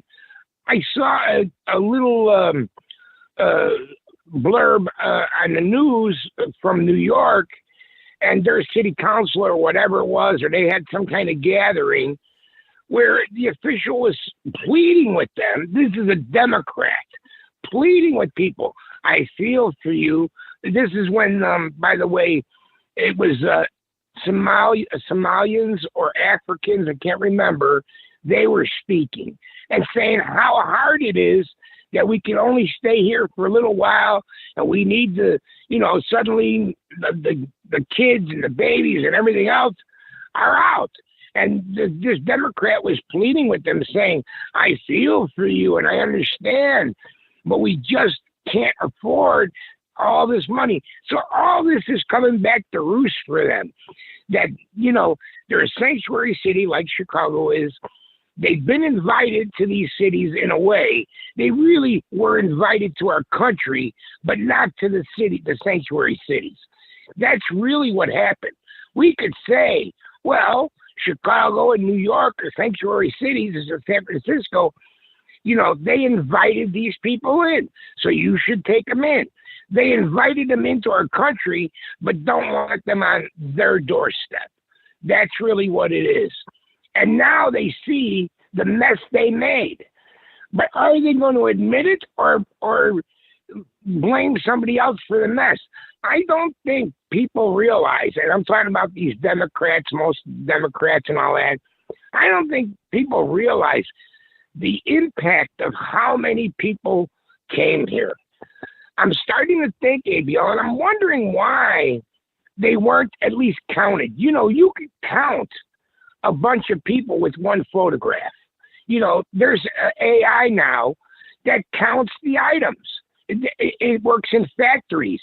They take a factory that has, let's say, threaded steel rods, and they're all piled up, and one photograph from an AI computer thing can count all those steel rods and tell you how many there are. And the same technology can be used with one photograph every day of watching these people come across. How many people have actually crossed our border? Because remember, it was 24 hours a day that I'm sure people have been crossing the border. I'm starting to think that it's way over the 6 million that, even 12 million. I don't know how many it is. What do you think, ABL? How many people do you estimate crossed our border illegally? I can't even call it. At least at bare minimum 12 million, but it's probably more than that. I bet it's more than that, ABL, because they're having an impact all over the country. And they're, not just in Texas, of course, Texas, because that's where you cross and whatnot. But, I think they're having an impact in our society all over the place. And now they've let these people in here, and now we've brought them to these sanctuary cities, and it's costing us billions of dollars, literally billions of dollars, these cities, to do something with these people. And you know what? They're ready to make them homeless. The street, I believe the word this woman used was the streets. What did you expect? The streets are not paved with gold. Well, people think that America's going to take care of us. You have to take care of us. you know, and in a way, America does have to take care of them, and I'll tell you why they do. Because there's so many that we let in. You know, you would have so many homeless on your streets and everything else. Who knows what to do with these people? These people need to go back to their place of origin. This is not the place for you. You need to go. Yeah, I mean, I hate to act like that, but your country is going to be ruined just to open it up and let anybody come in. Watch, it's like a bunch of cats feeding a bunch of cats. If you leave your house to be open and let people just run through, you are going to have a problem pretty quick. And that's what's happening with all these, you know, illegals.